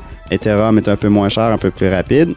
Puis après ça, tu as des sites d'échange de crypto-monnaies. Comme un peu la bourse, tu disais, moi j'ai des actions de ça, je vais échanger contre des actions de ça. ou là, j'ai telle crypto-monnaie, je vais échanger contre telle autre. Tu dis, il va y avoir un taux d'échange. Puis là, il y a plusieurs sites d'échange. Il y en a qui donnent des meilleurs taux que d'autres. Tu choisis. Puis là, tu arrives. Puis là, tu es capable d'échanger, par exemple, ton Ethereum ou ton Bitcoin contre du Steem. Puis là, tu as du Steem. Puis là, tu as une puissance de vote qui va déjà valoir quelques centimes. Donc, si tu fais ça, c'est une façon d'avoir un vote. L'autre façon d'avoir du capital dans Steem, ben, c'est de commencer à partir de rien, puis de faire des efforts, faire des publications, puis à m'amener une vidéo virale, puis ça pogne, ben, il y a quelqu'un, une grosse baleine qui le voit, qui te vote, ben, hop, t'es rendu avec 20 $ d'un coup, t'es bien content. Ben là, je sais pas, après 1 ou 2 mois, t'as accumulé 200 $, puis t'aimerais ça, je sais pas, le sortir pour payer, désolé, une partie du loyer, quelque chose. T'acheter une bouteille de coureur des bois. Ouais. Hein? Absolument. Te faire plaisir. Tu te dis, écoute, j'ai fait du bon boulot le dernier mois, je vais essayer de sortir ça. Donc là, tu vas faire le trajet inverse. Donc, tu vas prendre le Steem, tu vas aller le vendre contre un Bitcoin ou Ethereum ou n'importe quelle crypto-monnaie qui est échangée par les gros sites d'échange. Donc, tu reviens en crypto-monnaie plus standard. Tu n'as presque pas de frais de transaction, mais tu as un taux d'échange qui peut être défavorable. Et après ça, ou favorable dans certains cas. Puis après ça, ben là, tu vas transférer ton Bitcoin ou ton Ethereum en argent concret. Puis là, tu vas avoir également des frais de sortie et tout. Une autre façon de sortir ou de rentrer, c'est, je sais pas, tu vas sur Kijiji, tu dis, moi, j'aimerais ça acheter tant de Bitcoin ou j'aimerais ça en vendre tant de Bitcoin. Peut-être que quelqu'un est intéressé à l'opération inverse de toi, puis là, vous voyez en personne, puis là, tu échanges le Bitcoin, un échange direct. Fait que ça, c'est peut-être le moyen, je dirais, un petit truc pour éviter de payer des gros frais à chaque fois que tu rentres ou tu sors de l'argent. Donc, un créateur de contenu qui aurait des fans, il pourrait dire, ben ceux qui veulent venir, moi, j'aimerais ça cash out 200 ou 500 balles. Est-ce que quelqu'un qui aimerait ça en acheter puis venir? Il y a sûrement quelqu'un qui est intéressé puis qui veut. S'il y a personne, ben là, tu passes par les voies standards avec les frais. Sinon, ben, je pense que c'est du troc ou de l'échange à la valeur. Il faut s'entendre sur un prix. Puis, écoute, les gens font ce qu'ils font. Voilà. Ça, c'est peut-être une façon de s'en sortir pour éviter les frais. OK. Donc, c'est ça. Puis Steem, ben c'est ça. Plus tu contribues de façon régulière, là, je dirais que les 3 qualités que Steem pousse, c'est la qualité. Donc, c'est s'assurer tu sais, qu'il y a un standard minimum, que ça apporte quelque chose, que tu trouves pas ce contenu-là ailleurs, que tu as respecté les droits d'auteur, tu n'as pas pris la photo de quelqu'un d'autre ou le contenu de quelqu'un d'autre. C'est pour ça que des fois, quand tu publies ton contenu sur YouTube, ils sont un peu plus réticents à te donner des grosses récompenses. Ben, ils disent, ouais, mais tu l'as publié ailleurs, il n'est pas comme exclusif à Steem. Ouais, mais tu sais, YouTube, en plus, ils ont fait tellement d'affaires récemment. Là. Comme exemple, pour commencer à être monétisé sur YouTube, il faut que tu aies au minimum 1000 fans. Ouais. 1000 subscribers. Ben là, Non, c'est clair que la porte d'entrée est assez haute. Puis tu sais, des fois... C'est des changements récents, là, tu sais. Le faire des notifications, c'est récent encore. Moi, j'ai remarqué dans les dernières semaines, le autoplay, il est tout le temps on. Je peux pas enlever l'autoplay à cette heure. Ouais, c'est Facebook aussi qui partait vidéo sur ton téléphone cellulaire alors que t'as pas le data. C'est ça, je l'enlève tout le temps l'autoplay, mais 2 jours après, il revient. Ouais. Que ce soit sur l'application YouTube sur Android, que ce soit sur le web, YouTube, le autoplay il est tout le temps remis à on. Fait que là, tu regardes une vidéo, puis whoop, là, c'est le prochain qui part, puis là, hey, c'est pas ça que je veux, là. T'sais. Non, c'est clair. Parce qu'à un moment donné, tu peux-tu, justement, donner si tu mets des options, ben, arrange-toi donc pour que ça marche correctement, là. Écoute tes utilisateurs, là. Et qui c'est qui a demandé ça? Est-ce qu'une vidéo commence tout seul, que c'est même pas une vidéo que tu as demandé, puis qui est à peu près reliée... on n'a pas tous du temps à perdre à écouter n'importe quoi. Fait que relié à ce point-là, est-ce que Steem permet justement que les utilisateurs démocratisent un peu les fonctions ou qu'est-ce que ça fait ou c'est trop intense en développement ou est-ce qu'ils n'ont pas le temps d'écouter les utilisateurs? Comment ça fonctionne un peu? Y a-tu une possibilité d'apporter des changements ou des suggestions à partir d'un ouais, je dirais qu'il y a beaucoup de gens qui le font. Là, fait qu'à m'amener, il faut se démarquer, il faut avoir des bonnes idées. Puis les développeurs écoutent. Là, je veux dire, moi, je suis sur des channels Discord qui est un peu pour le gaming. Puis la plupart des gens sur Steem sont sur des channels Discord pour chacun de leurs projets. Fait que par exemple, tu as le projet Steemit, t'as le projet Mino Support qui lui aide les nouveaux, t'as le projet Steem Québec qui s'occupe de tous ceux qui sont intéressés à Steem au Québec, t'as Steem Alsace qui est en France, t'as je sais pas, Franco-Partage qui s'occupe pour la communauté francophone de promouvoir le contenu. T'as plein de projets, je dirais, ou de communautés. Ils se sont regroupés, ils ont leur chat channel, ils ont programmé des bots pour faire des trucs automatiques, leur communauté roule là-dessus, ils ont des channels de suggestions. Il y a aussi des projets comme DTube ou comme Busy, qui sont des applications que tu peux aller parler aux développeurs, faire des suggestions. Les suggestions peuvent être faites sur Utopian aussi. C'est une contribution que tu suggérais quelque chose. Il faut respecter un template, puis il faut donner la suggestion, puis tu es récompensé pour avoir donné la suggestion. Puis habituellement, si ça fait du sens, ils vont le faire. Puis en même temps, il n'y a rien qui t'empêche de partir ta propre plateforme. Ouais, tout à fait aussi. Ta propre application, ton propre site web qui va interfacer avec Steam. Ouais, puis moi, je suis dans un projet justement qu'on part, là, c'est Steam Activities. Puis en gros, c'est de récompenser tous ceux qui font du sport. Ah. Peu importe c'est quoi, là, que ça soit de la course, du vélo, de la natation, de la danse que tu as fait, que tu as fait une activité de groupe, un sport que tu pratiques. Ben, on veut encourager les gens à bouger. On a obtenu un peu de délégation de quelques personnes. On est encore en train de chercher des sponsors. Le projet commence, mais on a déjà 20-25 personnes qui publient avec notre tag Steam Activities. Puis nous, on a un chat channel avec un bot qui détecte automatiquement toutes les publications qui utilisent le tag. Puis là, nous, on a une personne qui va aller manuellement vérifier est-ce que c'est légitime, est-ce que ça a de l'allure, est-ce que je le vote à 50%, à 100%, puis il va aller voter. Puis bon, aujourd'hui, ça vaut que 4 cents, mais éventuellement, si on a plus de sponsors et tout, ça va grossir. C'est le début du projet, ça fait même pas un mois. Puis, ben là, on va aller développer une application open source. Puis, moi, je voulais toucher à ça, justement, développer sur une blockchain. Fait qu'essayer de faire une petite interface qui va prendre, par exemple, une application comme Strava, qui, elle, a une API publique externe. Donc, si tu réussis à te connecter à l'API, la ride de vélo que tu as enregistrée avec ton application sur ton téléphone cellulaire, elle est enregistrée dans l'application Strava. Et nous, notre application va faire le lien pour aller chercher l'activité et la publier automatiquement sur Steam avec le bon tag. Donc, te faciliter la vie pour publier une activité sportive qui va automatiquement être récompensée. Puis, nous, on veut créer une espèce de communauté de gens sportifs qui vont peut-être créer des activités de groupe, qui vont avoir des concours pour se dépasser. Puis, écoute, peut-être qu'on va aussi faire des concours où les 5 meilleures contributions, que ce soit pour l'effort, que ce soit pour l'amélioration, que ce soit pour « Hey, lui, c'est vraiment un athlète, puis il n'y a personne qui l'a battu », ben on va donner des récompenses dans cette communauté-là, puis on va écouter la communauté, on va développer l'application, puis s'ils nous suggèrent des trucs, on va essayer de les mettre, puis voilà. OK, fait que dans le fond, c'est une récompense pour dire, dans un sens, bravo pour avoir bougé, c'est ça? Ouais, puis continue à bouger, continue à avoir des objectifs. Fait que c'est encourageant à faire l'exercice. Ouais, puis c'est juste comme ça, mais il y a des sponsors qui sont bien contents de financer quelque chose comme ça, que ce soit juste pour la santé des autres, mais il y a aussi l'aspect, c'est de la promotion. Donc, si quelqu'un il commence à avoir 2$ par publication qu'il fait à toutes les fois qu'il fait une course, il fait 5 courses par semaine, il est bien content. Il en parle à ses amis arrivent, ils viennent sur Steam et ça fait grossir la communauté. Puis là, la communauté grossit. Éventuellement, ça veut dire plus de revenus pour Steam, ça va avoir une meilleure valeur. Donc là, les gens, les gros investisseurs, ça les intéresse. Si on fait un peu plus de traction puis qu'éventuellement, on montre qu'on est capable de faire joindre des gens à Steam puis ils viennent puis ils restent à cause que ils font du sport régulier, ça les aide à faire du sport, c'est bien cool, c'est une belle utopie. Mais ça fait aussi que la plateforme est plus utilisée.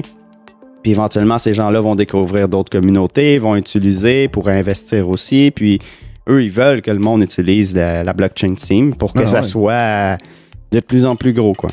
Mais tu vois, moi, j'ai pas le choix de faire le lien de tout ça avec... moi, tu me dis ça comme ça, moi, automatiquement, je pense à la gamification. Ah ouais? Comment ça? Oui, c'est ça. C'est tout le temps, c'est comme un jeu, tu sais. C'est comme la gamification, c'est de rendre un jeu des choses qu'on fait de tous les jours, tu sais, les activités de tous les jours. Fait que dans le fond, si tu commences à avoir des récompenses monétaires pour faire du jogging, faire de la natation, du basic ou peu importe, ben tu sais, c'est comme ça donne, c'est des incitatifs. Dans le fond, c'est ça le gamification. Puis dans le fond, il y en a des gens qui veulent faire ça, qui veulent gamifier. C'est rendre la vie comme un jeu pour qu'ils puissent inciter les gens à faire certaines activités parce qu'il y a une récompense derrière, tu sais. Fait que moi, j'ai pas le choix de faire le lien comme ça. Ouais, mais je te dirais que c'est un peu de rendre le jeu Steam, on va dire, plus intéressant, avec des aspects dans la vie réelle, en effet, qui viennent te rejoindre. Puis c'est pour ça que les gens restent dans Steam, c'est parce qu'ils ont trouvé une communauté dans laquelle ils ont une espèce de passion, où ils rencontrent des gens qui font la même chose qu'eux, puis ça va plus loin que juste qu'est-ce que tu faisais. Fait que la journée où tu vas participer à des concours, puis que tu as dit « Hey, moi, habituellement, je fais 30 km, ou je sais pas, 150 km par semaine. » J'ai dit « La semaine prochaine, je vais en faire 200, je vais faire un trip en plus pour atteindre mon objectif. » Puis là, tu sais qu'il y a une récompense à la clé, ça te motive, tu y vas, puis là, après avoir participé, tu es bien content. Puis éventuellement, il y a une activité à une ville à côté. Écoute, je vais aller à vélo là-bas, puis on va faire la ride ensemble. Je vais voir un tel que je jase avec de temps en temps. Donc, ça va créer des vrais liens, ça va aller plus loin. À m'amener, si tu vois quelqu'un... Par exemple, je prends un autre exemple, la photographie. C'est un des gros tags sur Steam, ce qui a peut-être influencé le fait que le droit d'auteur est très important pour eux. La photographie, c'est un art, quoi, tu sais. Puis les gens, ils se donnent des conseils. Puis à m'amener, quelqu'un arrive, il fait des belles photos, mais mais toi, t'as tel détail là, qui joue pas. Ça serait peut-être bien que tu changes de lentille aussi. Ou prenons l'exemple du podcast. Écoute, ton son, il y a ça qui joue pas. Ou écoute, je pense que c'est un peu trop long, ton intro. Là, ça serait peut-être fun de faire un petit jingle plus short and sweet. La chaise à crank. Faut changer la chaise. Peut-être la huiler un peu. Voilà. Donc, ça permet aux gens de créer un vrai lien, une communauté, puis de partager leur passion, de s'entraider. C'est ça qui va apporter de la valeur, puis qui va faire que les gens restent, puis apprécient, puis retirent quelque chose. L'aspect monétaire de récompense, c'est juste comme le petit edge qui fait comme « Ah ouais, mais je vais aller un peu plus loin, puis je vais en faire un peu plus. » Donc, faut garder en tête qu'on a aussi une vie, là, puis c'est pas avec ça qu'on va se payer notre vie, là, à moins d'être déjà vraiment une célébrité. Non, mais d'un coup que ça évolue au point que, justement, on peut s'en servir de tous les jours, tu sais, que ça soit vraiment une plateforme où ce qu'on peut vraiment tirer vraiment quelque chose d'intéressant au niveau monétaire, tu sais. Ouais, c'est ça. Ceux qui sont beaucoup impliqués, qui sont là depuis 6 mois, 1 an, voire même 2 ans, puis qui ont construit une communauté, fait que tout le monde les connaît. Eux autres, quand ils font une publication, puis souvent ils en font plus que les autres, ils en font presque à tous les jours. Si c'est des blogueurs, par exemple, j'en connais une, elle a fait un site web francophone pour expliquer Steam. Fait qu'elle a fait toutes les traductions, elle a ajouté son contenu, elle host le site web, c'est une blogueuse, puis elle en parle partout autour d'elle, elle fait des conférences. Mais maintenant, elle vit un peu de ça, quoi. Mais c'est peut-être une des seules. Puis là, elle a beaucoup supporté la communauté Steam francophone. Puis maintenant, les gens la suivent, puis ils lui donnent des votes automatiques. Moi, c'est mon cas. Je lui donne un vote à 50% dès qu'elle publie quelque chose. S'il me reste de la capacité de vote au-dessus de tant de pourcents, je lui envoie un vote. Moi, j'avais Luc We Are Change que je suis, puis c'est lui qui m'avait parlé de Steam dans une de ses capsules. Puis je suis allé, je me suis inscrit grâce à lui. Puis moi, lui, je donne un vote à 100% dès qu'il publie quelque chose, puis ça lui aide à continuer son média indépendant. Stupid, il est là-dessus.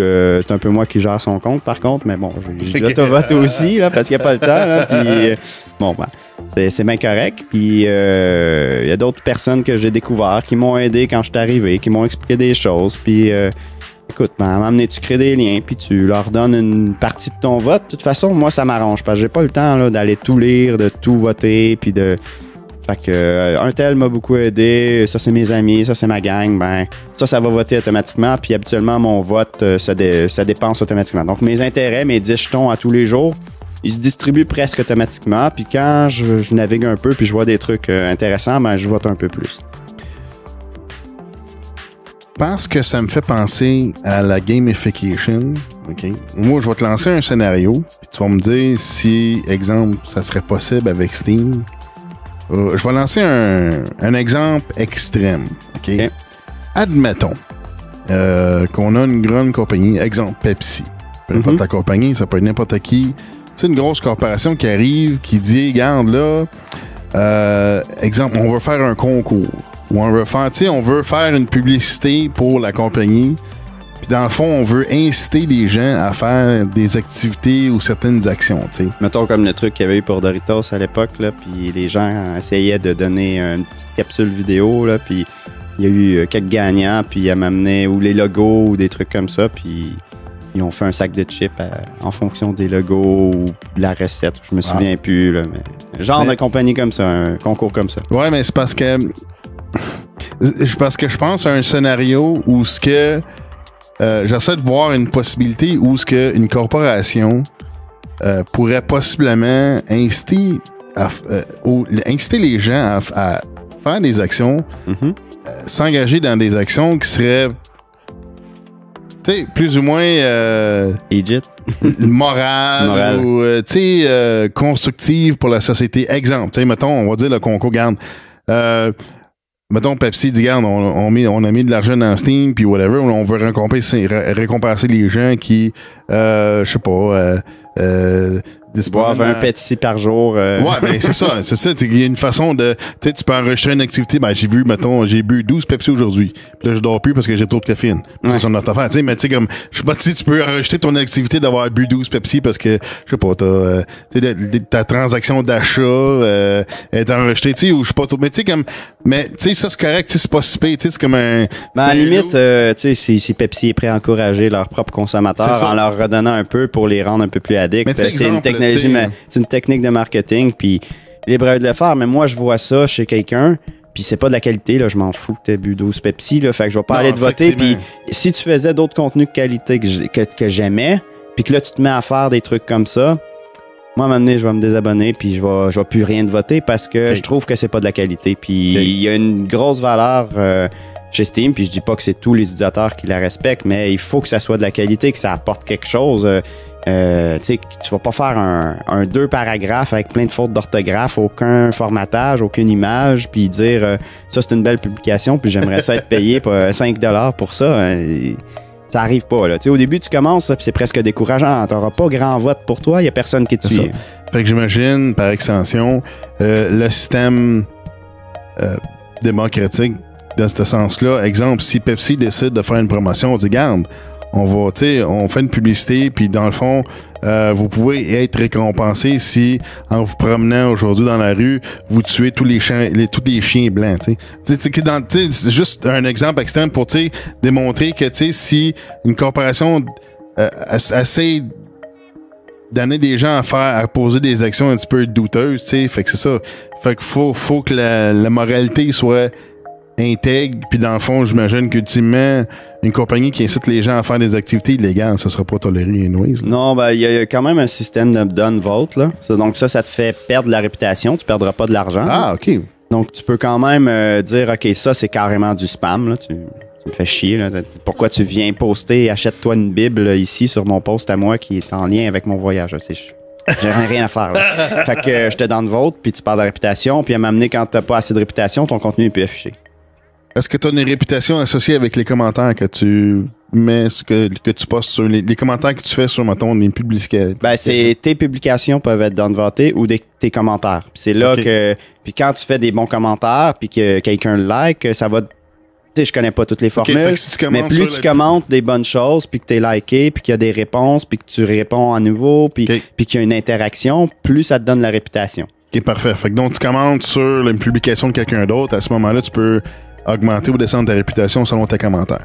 Ouais, mais je dirais que c'est assez rare que tu vas la descendre. Faut que ça soit du spam. Normalement, là, il n'y a pas de censure. Fait que tu peux pas bloquer le contenu de quelqu'un avec ses publications, sauf en lui faisant perdre sa réputation jusqu'à dans le négatif, puis là, à m'amener, tu vois plus.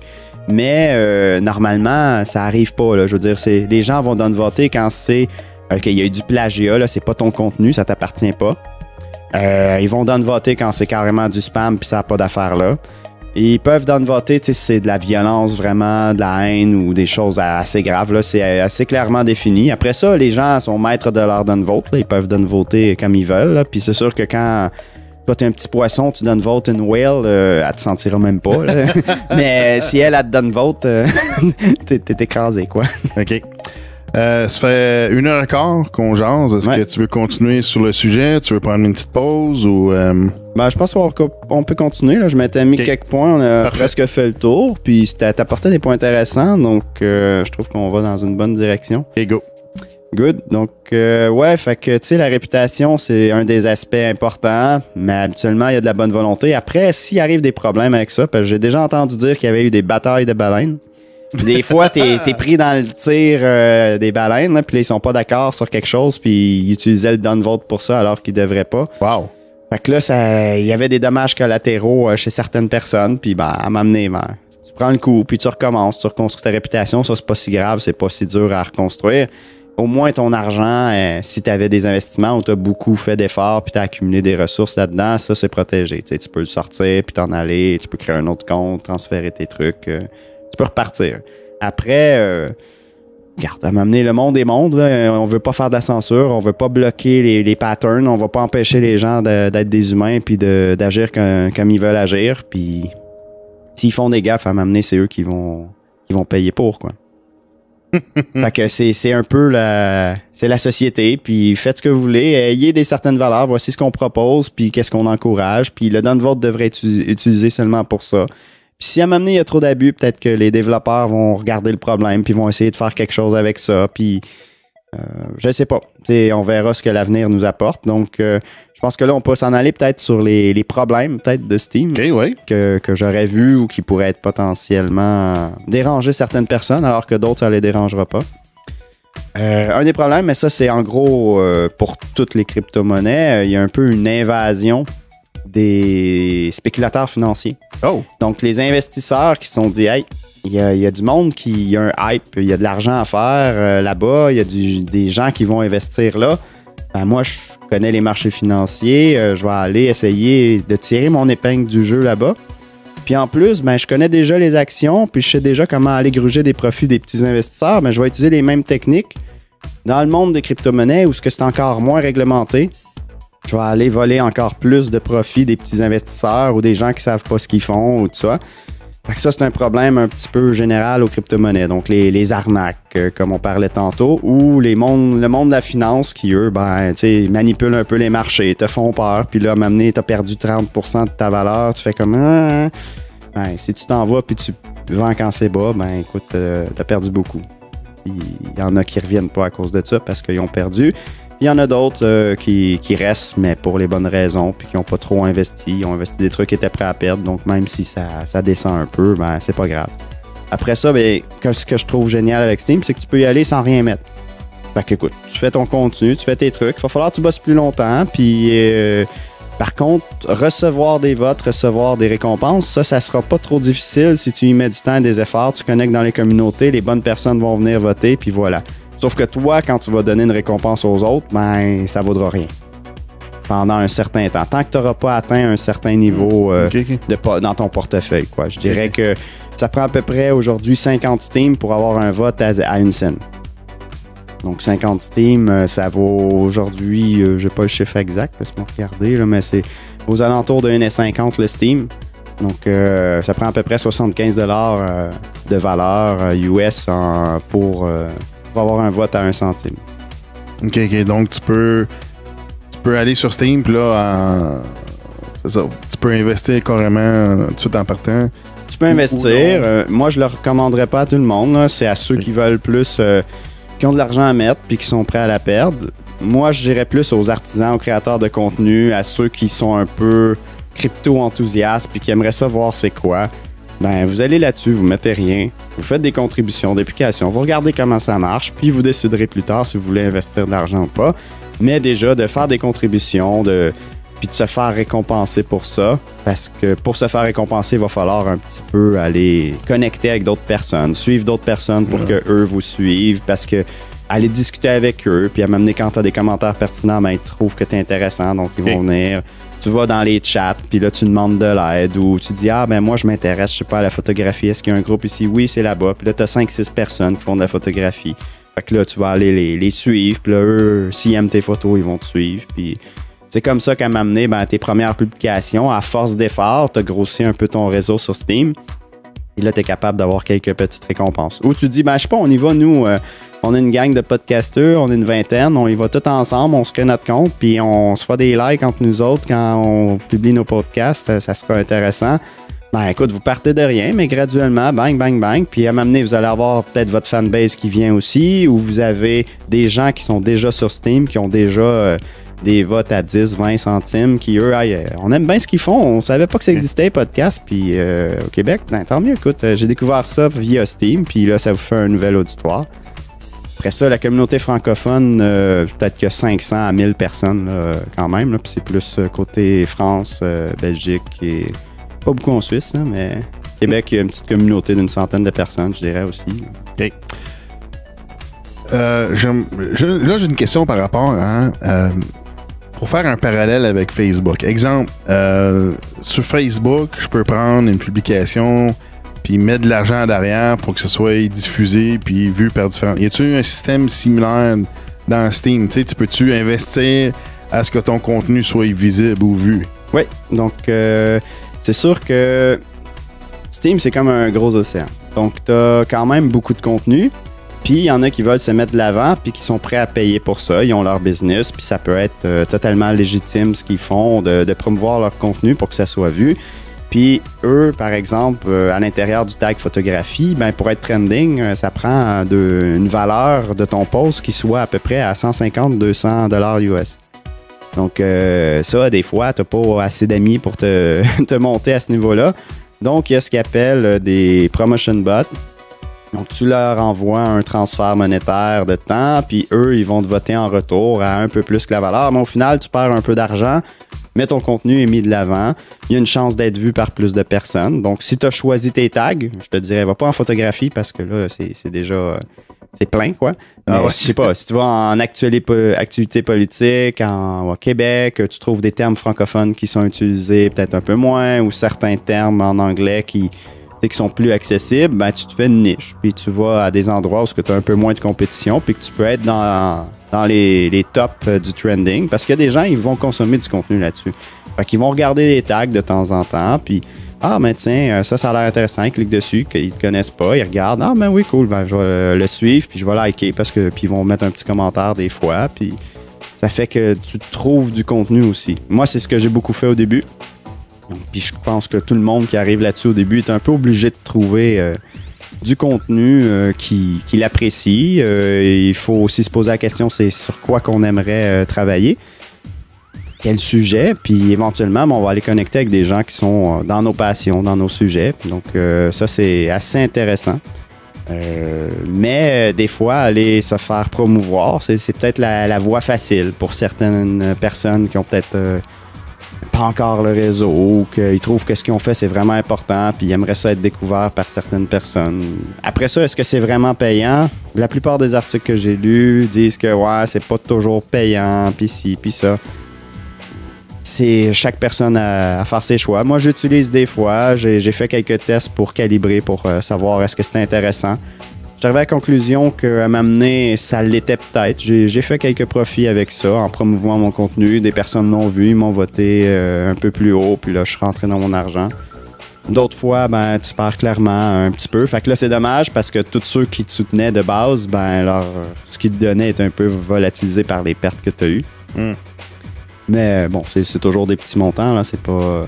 Fait que tu testes, puis par contre, ce qui arrive, c'est que le système change. Fait que c'est dur d'être à jour puis de savoir... ça évolue de mois en mois, fait que... peut-être pas à chaque mois, là, mais tu sais, récemment, ils ont changé la règle de distribution, puis là, ben... Là, pour recomprendre, est-ce que j'ai bien tweaké, est-ce que c'est rentable les promotion bots, ben là, tu dois recalculer, refaire tes tests, puis... Des fois, c'est un petit peu... ben, t'étais là au bon moment, t'as eu de la chance, tu sais, puis c'est... Les clés du succès, on le sait, hein, c'est de persévérer, c'est d'avoir du talent, puis de la chance. T'as le choix d'avoir les trois, puis là, ça va bien aller. Si t'en as juste un des trois, c'est un peu plus difficile, tu vas devoir persévérer très longtemps si t'as pas de talent, puis t'as pas de chance.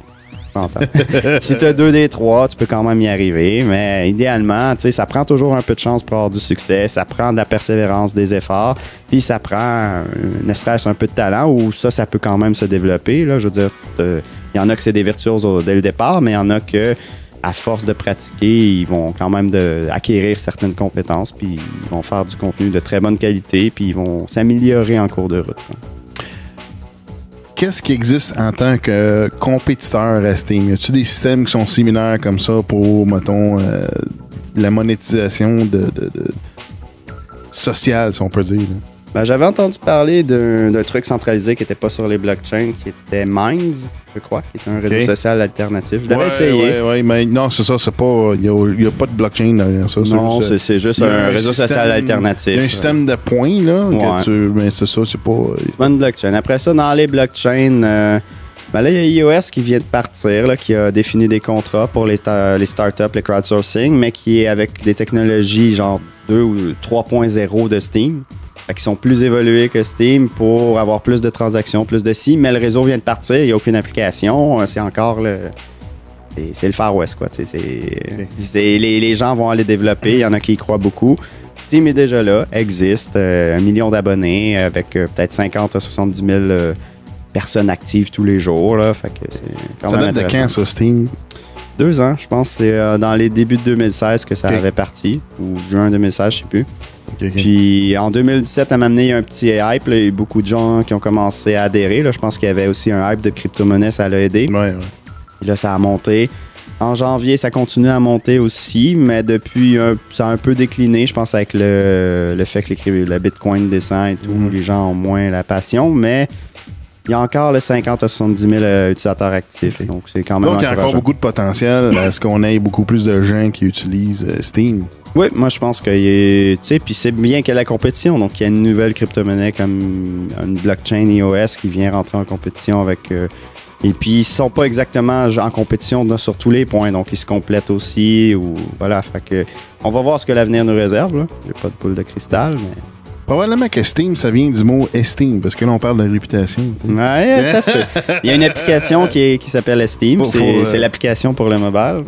Il faudrait voir la section About, puis voir d'où vient le nom. Ça pourrait être intéressant à faire comme recherche, ouais. Sinon, je parlais des problèmes. Ouais, il y avait aussi, faut être à l'aise. Ça, certaines personnes vont l'être, d'autres non. On vit dans un monde où on est... notre data vaut de l'argent, là, je veux dire, notre vie privée, on aimerait ça la garder, mais il faut savoir que Steam, ben, on est dans une crypto-monnaie qui est totalement ouverte, donc n'importe qui peut aller lire ce qui est passé. C'est comme si tu avais un gros historique de tout ce que tu as fait, puis que tout le monde peut le voir. Là. Donc, faut être à l'aise avec le fait que ce qu'on fait sur la plateforme, ben, c'est immuable. Donc, après 7 jours, tu peux plus le modifier. Puis même les modifications que tu as faites sont enregistrées. Donc, on peut aller voir ta version 1, 2, 3 de ce que tu as fait. OK, t'as aucune modification après 7 jours. Oui, donc après 7 jours, tu peux plus le modifier. C'est comme figé dans le béton. C'est là. Puis on peut plus y toucher et tu n'as plus de profit non plus. Donc les profits se calculent après 7 jours. Donc tu fais ton article, tu essaies de faire ta promotion, de parler, de distribuer le lien à gauche, à droite. Les gens viennent voir, ils en parlent à leurs amis. Hein? Puis après 7 jours, ben là, tes récompenses vont être calculées. Puis 7 jours plus tard, ben c'est là que tu es en compétition avec tous ceux qui ont fait du contenu en même temps que toi pour les récompenses qui sont distribuées dans cette tranche d'heure ou de minutes-là, quoi. OK. Fait que c'est ça. Faut stratégiser. Tu peux essayer de stratégiser. En effet, il y a moyen de publier à des endroits meilleurs que d'autres. C'est sûr que la blockchain, elle vit, elle n'arrête pas, elle est partout. Il y a une grosse communauté, je crois, à Singapour, en Thaïlande. Tu sais, que ça se développe de partout, dans les pays d'Amérique latine, en Europe. Donc, il y a tous les créneaux horaires, il y a tout le temps du monde là-dessus. Ça publie. Tu peux aussi céduler tes publications, donc c'est un peu plus stratège, puis te spotter quand est-ce que c'était le mieux de publier. Je crois qu'il y a même des articles qui en parlent. Voici les créneaux intéressants, voici comment savoir quand ils sont, puis tu as des outils.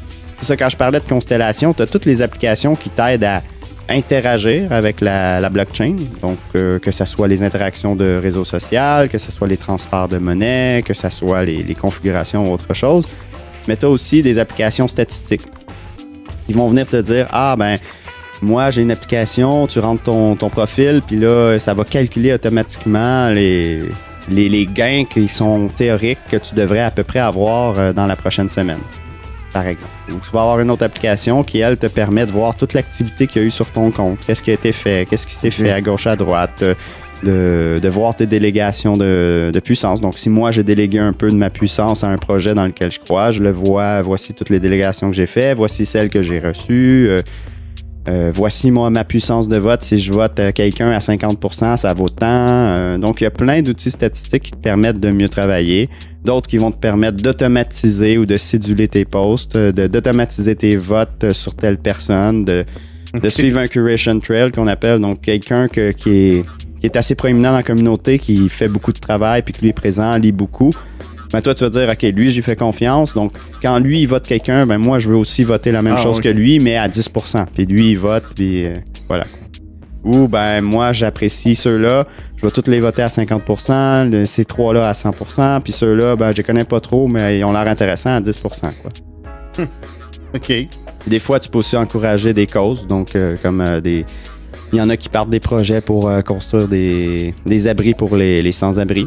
Puis le gars, ben, il essaye d'avoir des sponsors, puis là, il fait des publications. Puis avec l'argent qu'il ramasse là-dessus, ben, il essaye de promouvoir telle activité. Il va demander les gens de s'impliquer, de faire du bénévolat. Voici une activité qu'on est en train de construire à tel endroit, ceux qui veulent venir. Ben, c'est un peu plus en France, là, mais il y a des projets qui partent, puis tant que tu as de l'énergie à mettre, du temps, des efforts, si tu crois en quelque chose, pars ton projet, puis fais ça qui même me suivent, puis si t'es assez vendeur, puis t'es capable de convaincre les gens d'aller chercher des sponsors, c'est du boulot, quoi. Fait que ça pourrait-tu servir de crowdfunding dans un sens? Oui, il peut y avoir du crowdfunding qui se fait là-dessus, puis il y a des sites qui ont été faits, des outils dans Steam, que justement, tu vas comme parler de ton projet, tu vas le mettre dans un template, tu vas décrire c'est quoi ton projet, qu'est-ce qu'il apporte, comment ça marche, puis tout.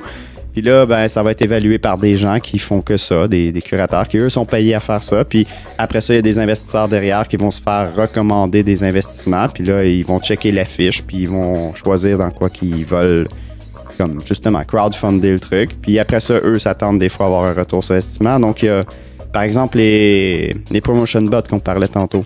Souvent, ben, il y en a, ils ont parti ces petits modèles d'affaires-là parce que c'est quand même rentable. Parce que là, non seulement quelqu'un te paye pour que tu ailles le voter avec ta puissance de vote, mais tu te gardes une petite marge pour toi. Mais en plus, quand toi, tu votes quelqu'un, tu fais partie des curateurs de son contenu et tu as une petite récompense pour avoir promu son contenu.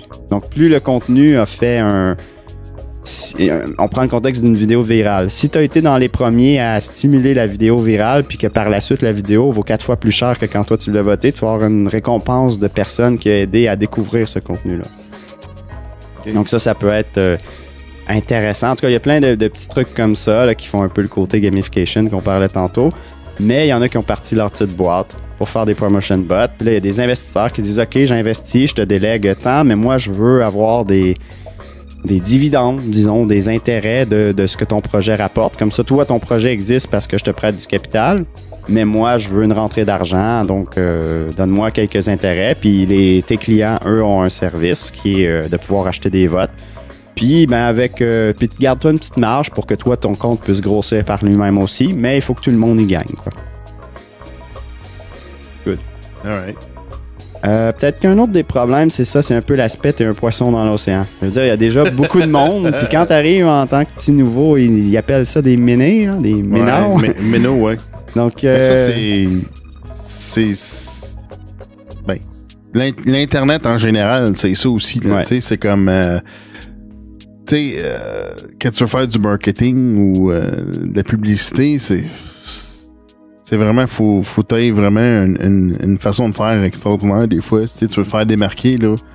Puis c'est pas évident, mais effectivement, oui, ça parallèle l'Internet en général. Là. Ouais, puis la vie en général. Tu veux partir une start-up ici, à Montréal, un restaurant, bonne chance. Il y en a une tralée de restaurants. T'es mieux de trouver des idées pour te démarquer, de faire de la belle promotion. Si tu veux te démarquer là-dedans, c'est sûr qu'il faut mettre des efforts, du temps. Après ça, il y a la façon de l'approcher. Ben, moi, je fais ce que j'aime, puis je le fais à mon rythme. Puis, ben, si jamais ça lève, ça lève. Puis sinon, ben, au moins, j'aurai du fun. Je pense que c'est la meilleure approche avec laquelle on peut approcher Steam. Écoute, c'est juste un driver qui va te donner un peu plus de motivation à faire ce que tu aimes déjà faire. Donc, moi, je prends mon exemple. En début d'année, je m'étais dit, moi, j'aimerais ça parler de sociopolitique, écrire des articles là-dessus. Tu sais, des trucs un peu travaillés dans lesquels je mets du temps. Puis je m'étais dit, j'aimerais ça publier un article par mois. Puis finalement, Steam m'a aidé à vraiment overachiever mon objectif. Donc, j'écris beaucoup plus d'articles que ça à chaque mois. Puis, peut-être pas tout aussi travaillé sur les sujets que je voulais faire parce que là, je me suis un peu éparpillé, là, mais là, je vais me recentraliser. Je vais republier dans les sujets qui m'intéressent, que ce soit les crypto-monnaies, les sociopolitiques ou tout ce qui est en lien avec Steam Activities, la santé, ces choses-là. Je vais me focaliser sur ces trucs-là, puis je vais essayer de publier un article de temps en temps sur les idées que j'ai, puis essayer de travailler le truc, faire une belle présentation, développer mes compétences de rédacteur ou pour formater le contenu, puis voir qu'est-ce qui marche, puis continuer à faire ce que j'aime parce que simplement j'aime ça. Puis si ça pogne, tant mieux. Puis si ça pogne pas, au moins j'aurai contribué. Il y a quelques personnes qui auront lu, qui auront vu mon contenu, puis tant mieux. Excellent, ça. C'est ça. Ouais. C'est comme dans n'importe quoi, hein. Faut que tu partes de zéro, puis faut que tu te bâtisses. Ouais, puis c'est pas toujours facile pour tout le monde. Là où certaines personnes ont un avantage, c'est s'ils ont déjà une fanbase en quelque part, puis que... Là, tu peux les ramener sur la plateforme. C'est ça, c'est pas toujours facile, parce qu'il faut quand même leur vendre le truc, puis c'est pas accessible à tout le monde. Si tu voudrais mettre de l'argent là-dedans, ça, c'est pas facile. Là. Moi, j'avais un peu galéré, puis j'étais que sa vie, donc... mais ça, c'est les crypto-monnaies en général, c'est pas spécifiquement Steam. Ouais. Mais, puis déjà, tu sais, l'aura de un peu arnaque et tout qui flotte au-dessus des crypto-monnaies, il y en a bien qui vont juste dire non. Puis, pourquoi j'irais si de toute façon le vote que je vais te donner va rien valoir, tu sais, puis je m'investirai pas. Puis c'est un autre patente. Puis je suis bien avec Facebook pour l'instant, j'ai les photos de ma fille, puis ci, puis ça, OK. Les gens, c'est à eux de choisir, mais un créateur de contenu qui a déjà, par exemple, comme André Stupit, qui a une centaine de patrons qui sont prêts à prendre de l'argent de leur poche pour lui donner quelque chose, lui, il pourrait dire, écoute, moi, je suis là-dessus, j'essaye de faire une vidéo de promotion, je dis à mes patrons, écoute, il y a un nouveau moyen de me soutenir, ça coûte rien, vous allez là-dessus, vous me suivez, vous configurez ça, un autovote sur moi. Vous essayez de découvrir la plateforme parce que de toute façon, Facebook, il censure, c'est le mal. Je veux quitter ça, il arrête pas de bloquer mes vidéos. YouTube, c'est la même affaire. Donc, moi, je m'en vais là-dessus. Maintenant, mon contenu, je vais faire du contenu exclusif là. Fait que, arrivez là si vous voulez avoir une partie de mon contenu. Je vais continuer à le mettre, le reste de mon contenu, la majorité là. Mais mes patrons, puis ceux qui sont sur Steam, vous allez avoir accès à ça. Venez-vous-en tranquillement, puis à force de contribuer, de faire des likes, de faire des commentaires, puis ça va créer un hype pour ces publications, éventuellement, les gens vont avoir un vote aussi, qui va valoir 1 centime. Puis là, au moins, ça lui donne un petit quelque chose, juste à continuer de faire ce qu'on faisait. Donc, écouter ces vidéos, puis faire un petit like qui donne une scène, quoi. S'il y a 100 personnes, 200 personnes, 1000 personnes qui font ça, lui, c'est une source de revenus de plus. Puis lui, vu qu'il y a plus de rentrée d'argent, s'il y a 500 $ par mois qui rentrent là-dessus, il peut le sortir, payer les frais, puis il n'y a pas de problème. Ou voir s'il y en a qui sont intéressés à investir là-dedans, puis à racheter ce qu'il a gagné comme profit dans les crypto-monnaies. Ouais. Fait que c'est une idée qui pourrait être intéressante. Là. Mais après ça, pour le problème des poissons dans l'océan, ils sont en train de travailler justement sur Steam parce que ça bouge, puis les développeurs... Ils sont en train de regarder ce que la communauté a dit. Puis la communauté a dit, ouais, mais c'est ça. Une section comme Balado Québec qui hâte les nouveaux podcasts. Ouais, ça pourrait être intéressant. Les nouveaux qui sont rentrés sur le réseau, tu sais. Mais c'est ça, c'est qu'ils veulent créer des communautés. Parce que les gens disaient, ouais, mais je suis perdu, puis je suis jamais trending, puis ci, puis ça. Ils veulent créer des groupes. Fait que c'est comme la grosse crypto-monnaie blockchain Steam va divisé en communautés d'intérêt. OK, ouais. Donc, ceux qui font de la photographie vont se retrouver dans le truc-là. Ceux qui font du sociopolitique, ceux qui font du podcast québécois, ils pourraient créer leur propre communauté. Puis là, chaque communauté va changer les réglages des 21 witness de base pour leur propre réglage. Donc, une fois que c'est fait, eux vont pouvoir... je veux dire, c'est comme si tu avais une espèce de... Pas une constitution pour un pays, mais voici les règles de behavior qu'on aimerait ça avoir dans notre communauté. Nous, on encourage le contenu officiel. Tandis que dans l'autre communauté, tu peux publier n'importe quoi, puis il n'y a pas de problème. Ici, Ici, on est politiquement correct. Ici, tu peux faire des jokes sur tout et n'importe quoi, c'est pas grave. Chaque communauté va définir un peu ses standards de communauté, les règles à appliquer, puis comment sont distribués les profits. Puis après ça, tu adhères aux communautés que tu veux adhérer, mais tu restes quand même dans l'infrastructure, l'écosystème Steam, où ta valeur est quand même considérée en Steam. Fait qu'ils J'ai pas encore vu, ils travaillent là-dessus, ça s'en vient, c'est dans les prochaines releases, là, mais ça a l'air intéressant parce qu'ils veulent adresser le problème que justement, t'es à m'amener, t'es au milieu de tout le monde, t'es plus personne, fait qu'ils veulent permettre aux communautés de mieux gérer leur fanbase et de retenir les gens. C'est comme ça, c'est quand tu fais partie d'une communauté puis que ça t'apporte quelque chose, que là, t'as intérêt à y rester. Donc si t'as c'est comme moi, Luke We Are Change, j'étais bien content de voir ses vidéos exclusives sur Steam, puis de le suivre, puis en plus de savoir que mon petit vote lui donne un petit quelque chose, puis qu'il continue, pas juste grâce à moi évidemment, là, mais à partir des, je sais pas combien il y a de fans là-dessus, là, 1000, 2000, là, mais... Ouais. Oh, c'est cool, tu sais. Ouais. D'autres choses? Moi, je pense que j'ai fait le tour de mes points. On a... dérivé sur quelques sujets avec toi qui étaient intéressants aussi. Je sais pas si tu avais d'autres idées ou remarques ou pistes ou directions qu'on pourrait... Par rapport à Steam, non, c'est ça. Mais finalement, c'est très différent de ce que je pensais que c'était. Là, comme... C'était quoi l'idée que tu avais de première je sais pas, j'avais lu tes articles, puis OK, mais c'est ça.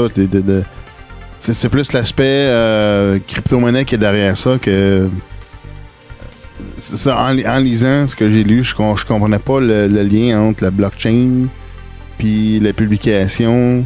Mais c'est ça, je pense que j'avais pas compris l'aspect crypto-monnaie derrière. C'est ça qui me manquait, je pense. OK. Fait que moi, c'est ça. Juste en lisant comme ça, je pensais que la blockchain, c'était pas comme un espèce de tracking d'activité ou quelque chose comme ça, mais c'est ça. Ben, la blockchain, c'est ça. C'est comme on a dit à l'intro, c'est un registre centralisé. C'est comme la base de données commune à toute la constellation d'applications qui, après ça, te permettent d'interagir avec la blockchain. Puis comme elle a été créée pour faire un réseau social, la plupart des applications sont pour te permettre de publier quelque chose, que ce soit de la vidéo, de l'audio, des publications, fait sur un ordinateur ou sur un mobile. Fait qu'il y a un paquet d'applications qui sont là-dedans. Puis comme j'ai dit, d'autres applications un peu plus statistiques pour automatiser les différentes actions que tu as à faire. Bon, mais c'est intéressant, c'est le fun. Je pense qu'il y a un grand potentiel pour devenir une plateforme où vraiment les gens vont se réunir là pour vraiment faire quelque chose de créatif. Surtout les créateurs de contenu, on se fait chier partout. Là, ouais. C'est la communauté artisans créateurs de contenu qui... Justement, comme tu dis, se font chier ailleurs ou sont presque pas payés parce que je sais pas pourquoi. Là, c'est rendu comme ça. Non, mais c'est ça, la censure, peu importe ce que c'est comme... c'est ça, je trouve ça intéressant. Ouais, ben moi, quand j'avais vu Steam au début, c'est ça qui m'avait vraiment fait comme, OK, wow, là. T'es là, t'as la chance d'être récompensé pour ce que tu fais. Faut juste être conscient qu'habituellement, tu sais, t'es pas récompensé pour rien. Là. Il faut que tu fasses des efforts, faut que tu sois... faut que tu veuilles, quoi. Tu vas pas là-dessus créer du contenu en espérant être payé d'ici une semaine. Ça marche pas. Il va falloir que tu sois là plus longtemps.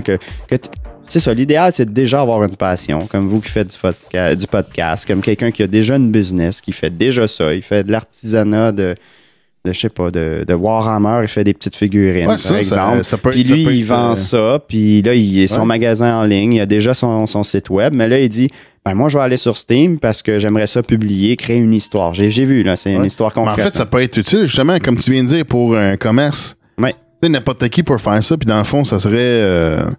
moi, je peux dire ça, une autre plateforme. Une autre ouverture pour, justement, ton entreprise. Fait que c'est intéressant. Oui, parce qu'il y a quand même du monde qui sont là. Puis le monde qui sont là habituellement sont là depuis assez longtemps que leur vote vaut quand même quelque chose. Fait que si tu es là, tu peux faire voir tes produits, tu fais des contenus de qualité, les gens vont te donner de la rétroaction sur qu'est-ce qu'ils aimeraient avoir. C'est une autre plateforme de distribution de tes produits quand tu es une business. Quand tu es un créateur de contenu, c'est d'autres fanbases potentielles. Puis éventuellement faire venir nos fanbases ou tes clients existants là-dessus. Si tu leur offres des exclusivités là, des deals qu'ils ne trouvent pas ailleurs, ils vont venir. Puis éventuellement, le fait qu'ils soient dans cette plateforme-là, surtout pour les créateurs de contenu, ben, tu t'éloignes de la censure, tu t'éloignes de la démonétisation, tu viens de sécuriser un peu ton truc, mais là, tu dépends d'une nouvelle plateforme. Donc, en dépendant d'une nouvelle plateforme... Désolé. En dépendant d'une nouvelle plateforme, ben, il faut que tu t'assures que ça va rester dans la bonne direction. Est-ce que dans 4 ans, ça va encore être ce que c'est aujourd'hui ou est-ce que ça va avoir dérapé? Moi, je dirais à m'amener, tu sais, je veux dire, dans la vie, il faut essayer, il faut prendre des risques, puis on y va. Puis si ça donne rien, ben on redirige nos efforts ailleurs.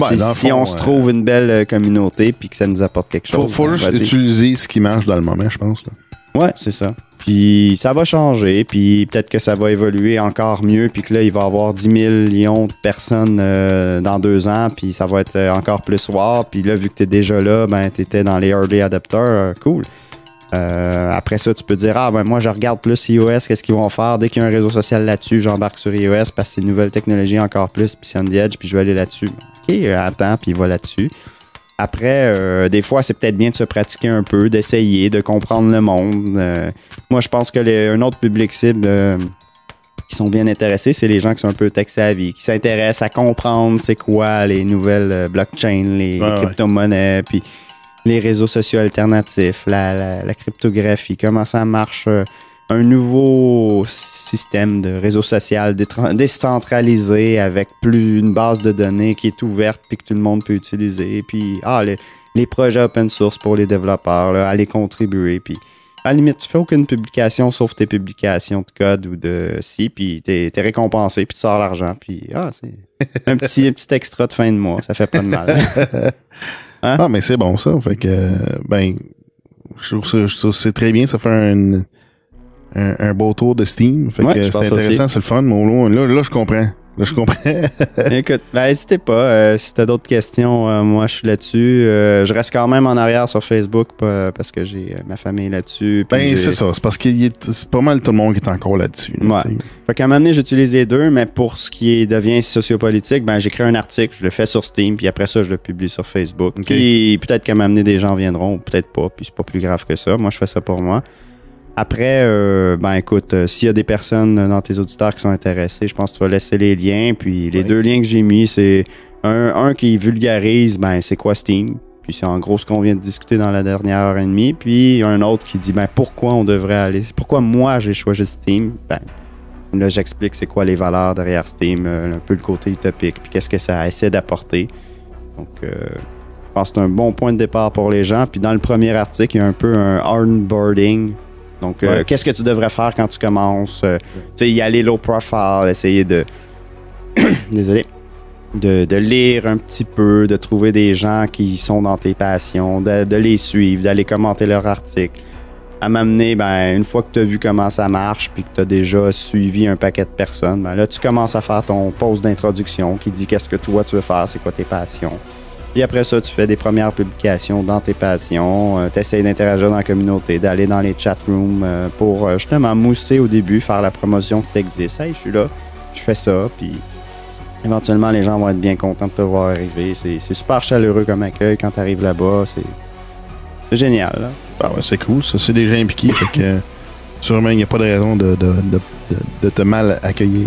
Non, c'est ça. Eux, ils sont bien contents. Puis quelqu'un les a aidés quand ils sont arrivés. Puis ils sont toujours prêts à aider quelqu'un. Ou il y a quelqu'un sur le chat qui traîne. Puis voilà. Puis les gens sont... C'est une belle communauté. T'sais, on vient des fois pour l'aspect... genre des récompenses financières. C'est le truc. Je vais être capable. Moi, je vais faire mieux que les autres. J'ai déjà un fanbase, un podcast. Je sais pas, je vais aller là. OK, good. Puis au final, tu restes parce que tu as trouvé des gens bien sympathiques. Il y a un petit peu plus. Ouais, c'est ça. Bon, excellent. Merci beaucoup pour cette belle tournée de Steam. Pas de problème. Des explications. Good. Merci de m'avoir reçu votre acte. Oui, ça fait plaisir n'importe quand. Tu pourras pas voyager n'importe quand, mais n'importe quand. Pas de trouble. Alors, merci. Le site web, le point central du Podcast with Cheese est podcast.net. Toutes les émissions s'y retrouvent.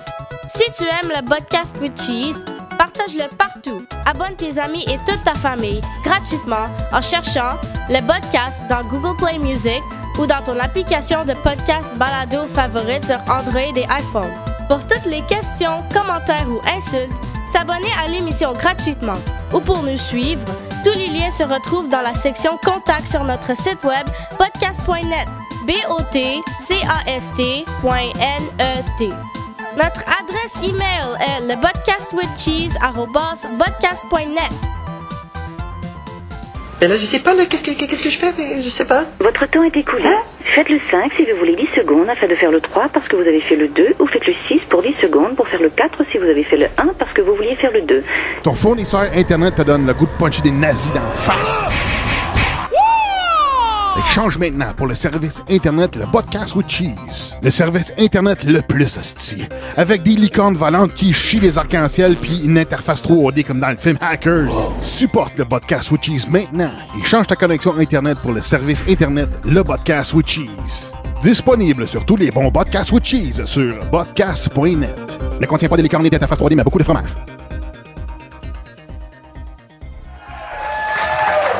N'oubliez pas, Yann Terriot va vous parler d'un excellent podcast. Ça serait le fun que tu trouves un podcast qui a rapport avec des complots. Un podcast d'un gars dans son sous-sol, il est sûr que le FBI l'écoute. Salut tout le monde, bienvenue à cette capsule de la nouveauté podcast de la semaine. Cette semaine, oui, j'ai trouvé un podcast conspirationniste. Faut être vraiment ouvert d'esprit, je vous avise tout de suite, c'est vraiment old school, c'est à la saveur Alex Jones, ici même au Québec, et c'est très bon. Ça fait un petit bout, moi, que j'écoute ça. Ça s'appelle Les Feux de l'Esprit. C'est animé par une gang de gars qui vont aborder tous les sujets vraiment old school, là. C'est pas c'est les Illuminati, le New World Order, le 11 septembre, il y a même des conspirations à saveur québécoise avec les démarrais et puis tout ça, c'est vraiment du old school. Si t'es ouvert d'esprit, si t'aimes ça, ce genre de sujet-là, si tu veux être allumé, si tu veux faire bombarder de théories de toutes sortes, c'est vraiment, il y en a pour toutes les saveurs. Ça dure à peu près 2 heures, c'est bien animé, les gars s'expriment bien, le son est super bon. Ça s'appelle Les Feux de l'Esprit, c'est disponible partout, c'est disponible sur iTunes, ils ont un beau site web. Je vous invite à écouter le mien, mon podcast, ça s'appelle Le Stream, et c'est disponible sur le yanterrio.com.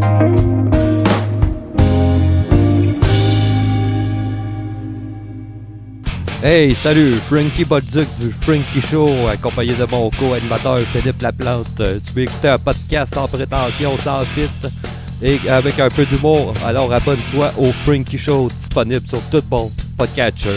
Oh yes! Yes! Salut tout le monde, c'est Sébastien Lequidic du podcast L'Authentique.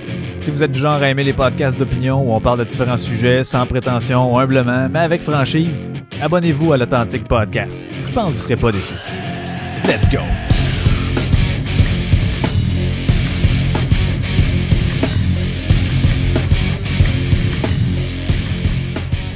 C'est malade! Comme vous le savez peut-être, RAS-HD, le réseau anti-spin en haute définition, contient 7 éléments essentiels pour obtenir votre dose quotidienne recommandée de vitamine bonne. Le site web réseauantispin.com, le compte Twitter twitter.com/réseauantispin, les podcasts en direct, la coche, Outcast, Bomb Bomb de Musical et la le Raza, podcast de fer Game of Thrones, le décompte, la revue de presse pour apporter la web radio, RAS Radio 24/7, talk et musique de poêle, la page Facebook, facebook.com/réseauantispin, le journal quotidien, paper.ly/réseauantispin, la web télé, ustream.tv/channel/réseauantispin. Donc, on peut dire que RAS-HD est LE réseau 100% conçu pour combattre la convergence par la convergence. Réseauantispin.com, c'est malade!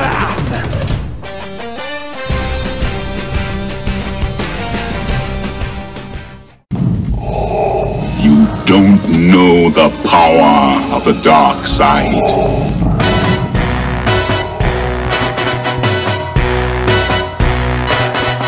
En direct de nulle part, c'est eddnp.net. Vendredi, 20h. Nous sommes en direct de nulle part sur Twitter /eddnp. Live le vendredi 20h. Ok, c'est bon, carré. Merci, T-Dart, merci. Ok, c'est beau, merci, on a assez, T-Dart, c'est beau. Très bien. Je me retire dans ma loge noire.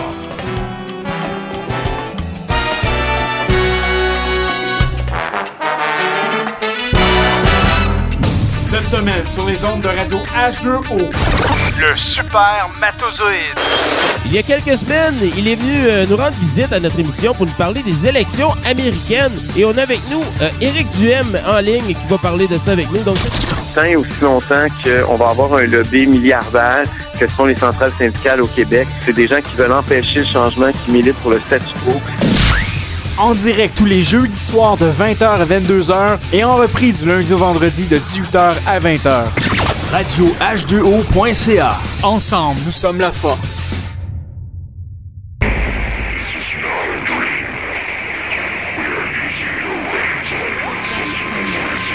Podcast.net. Podcast.net.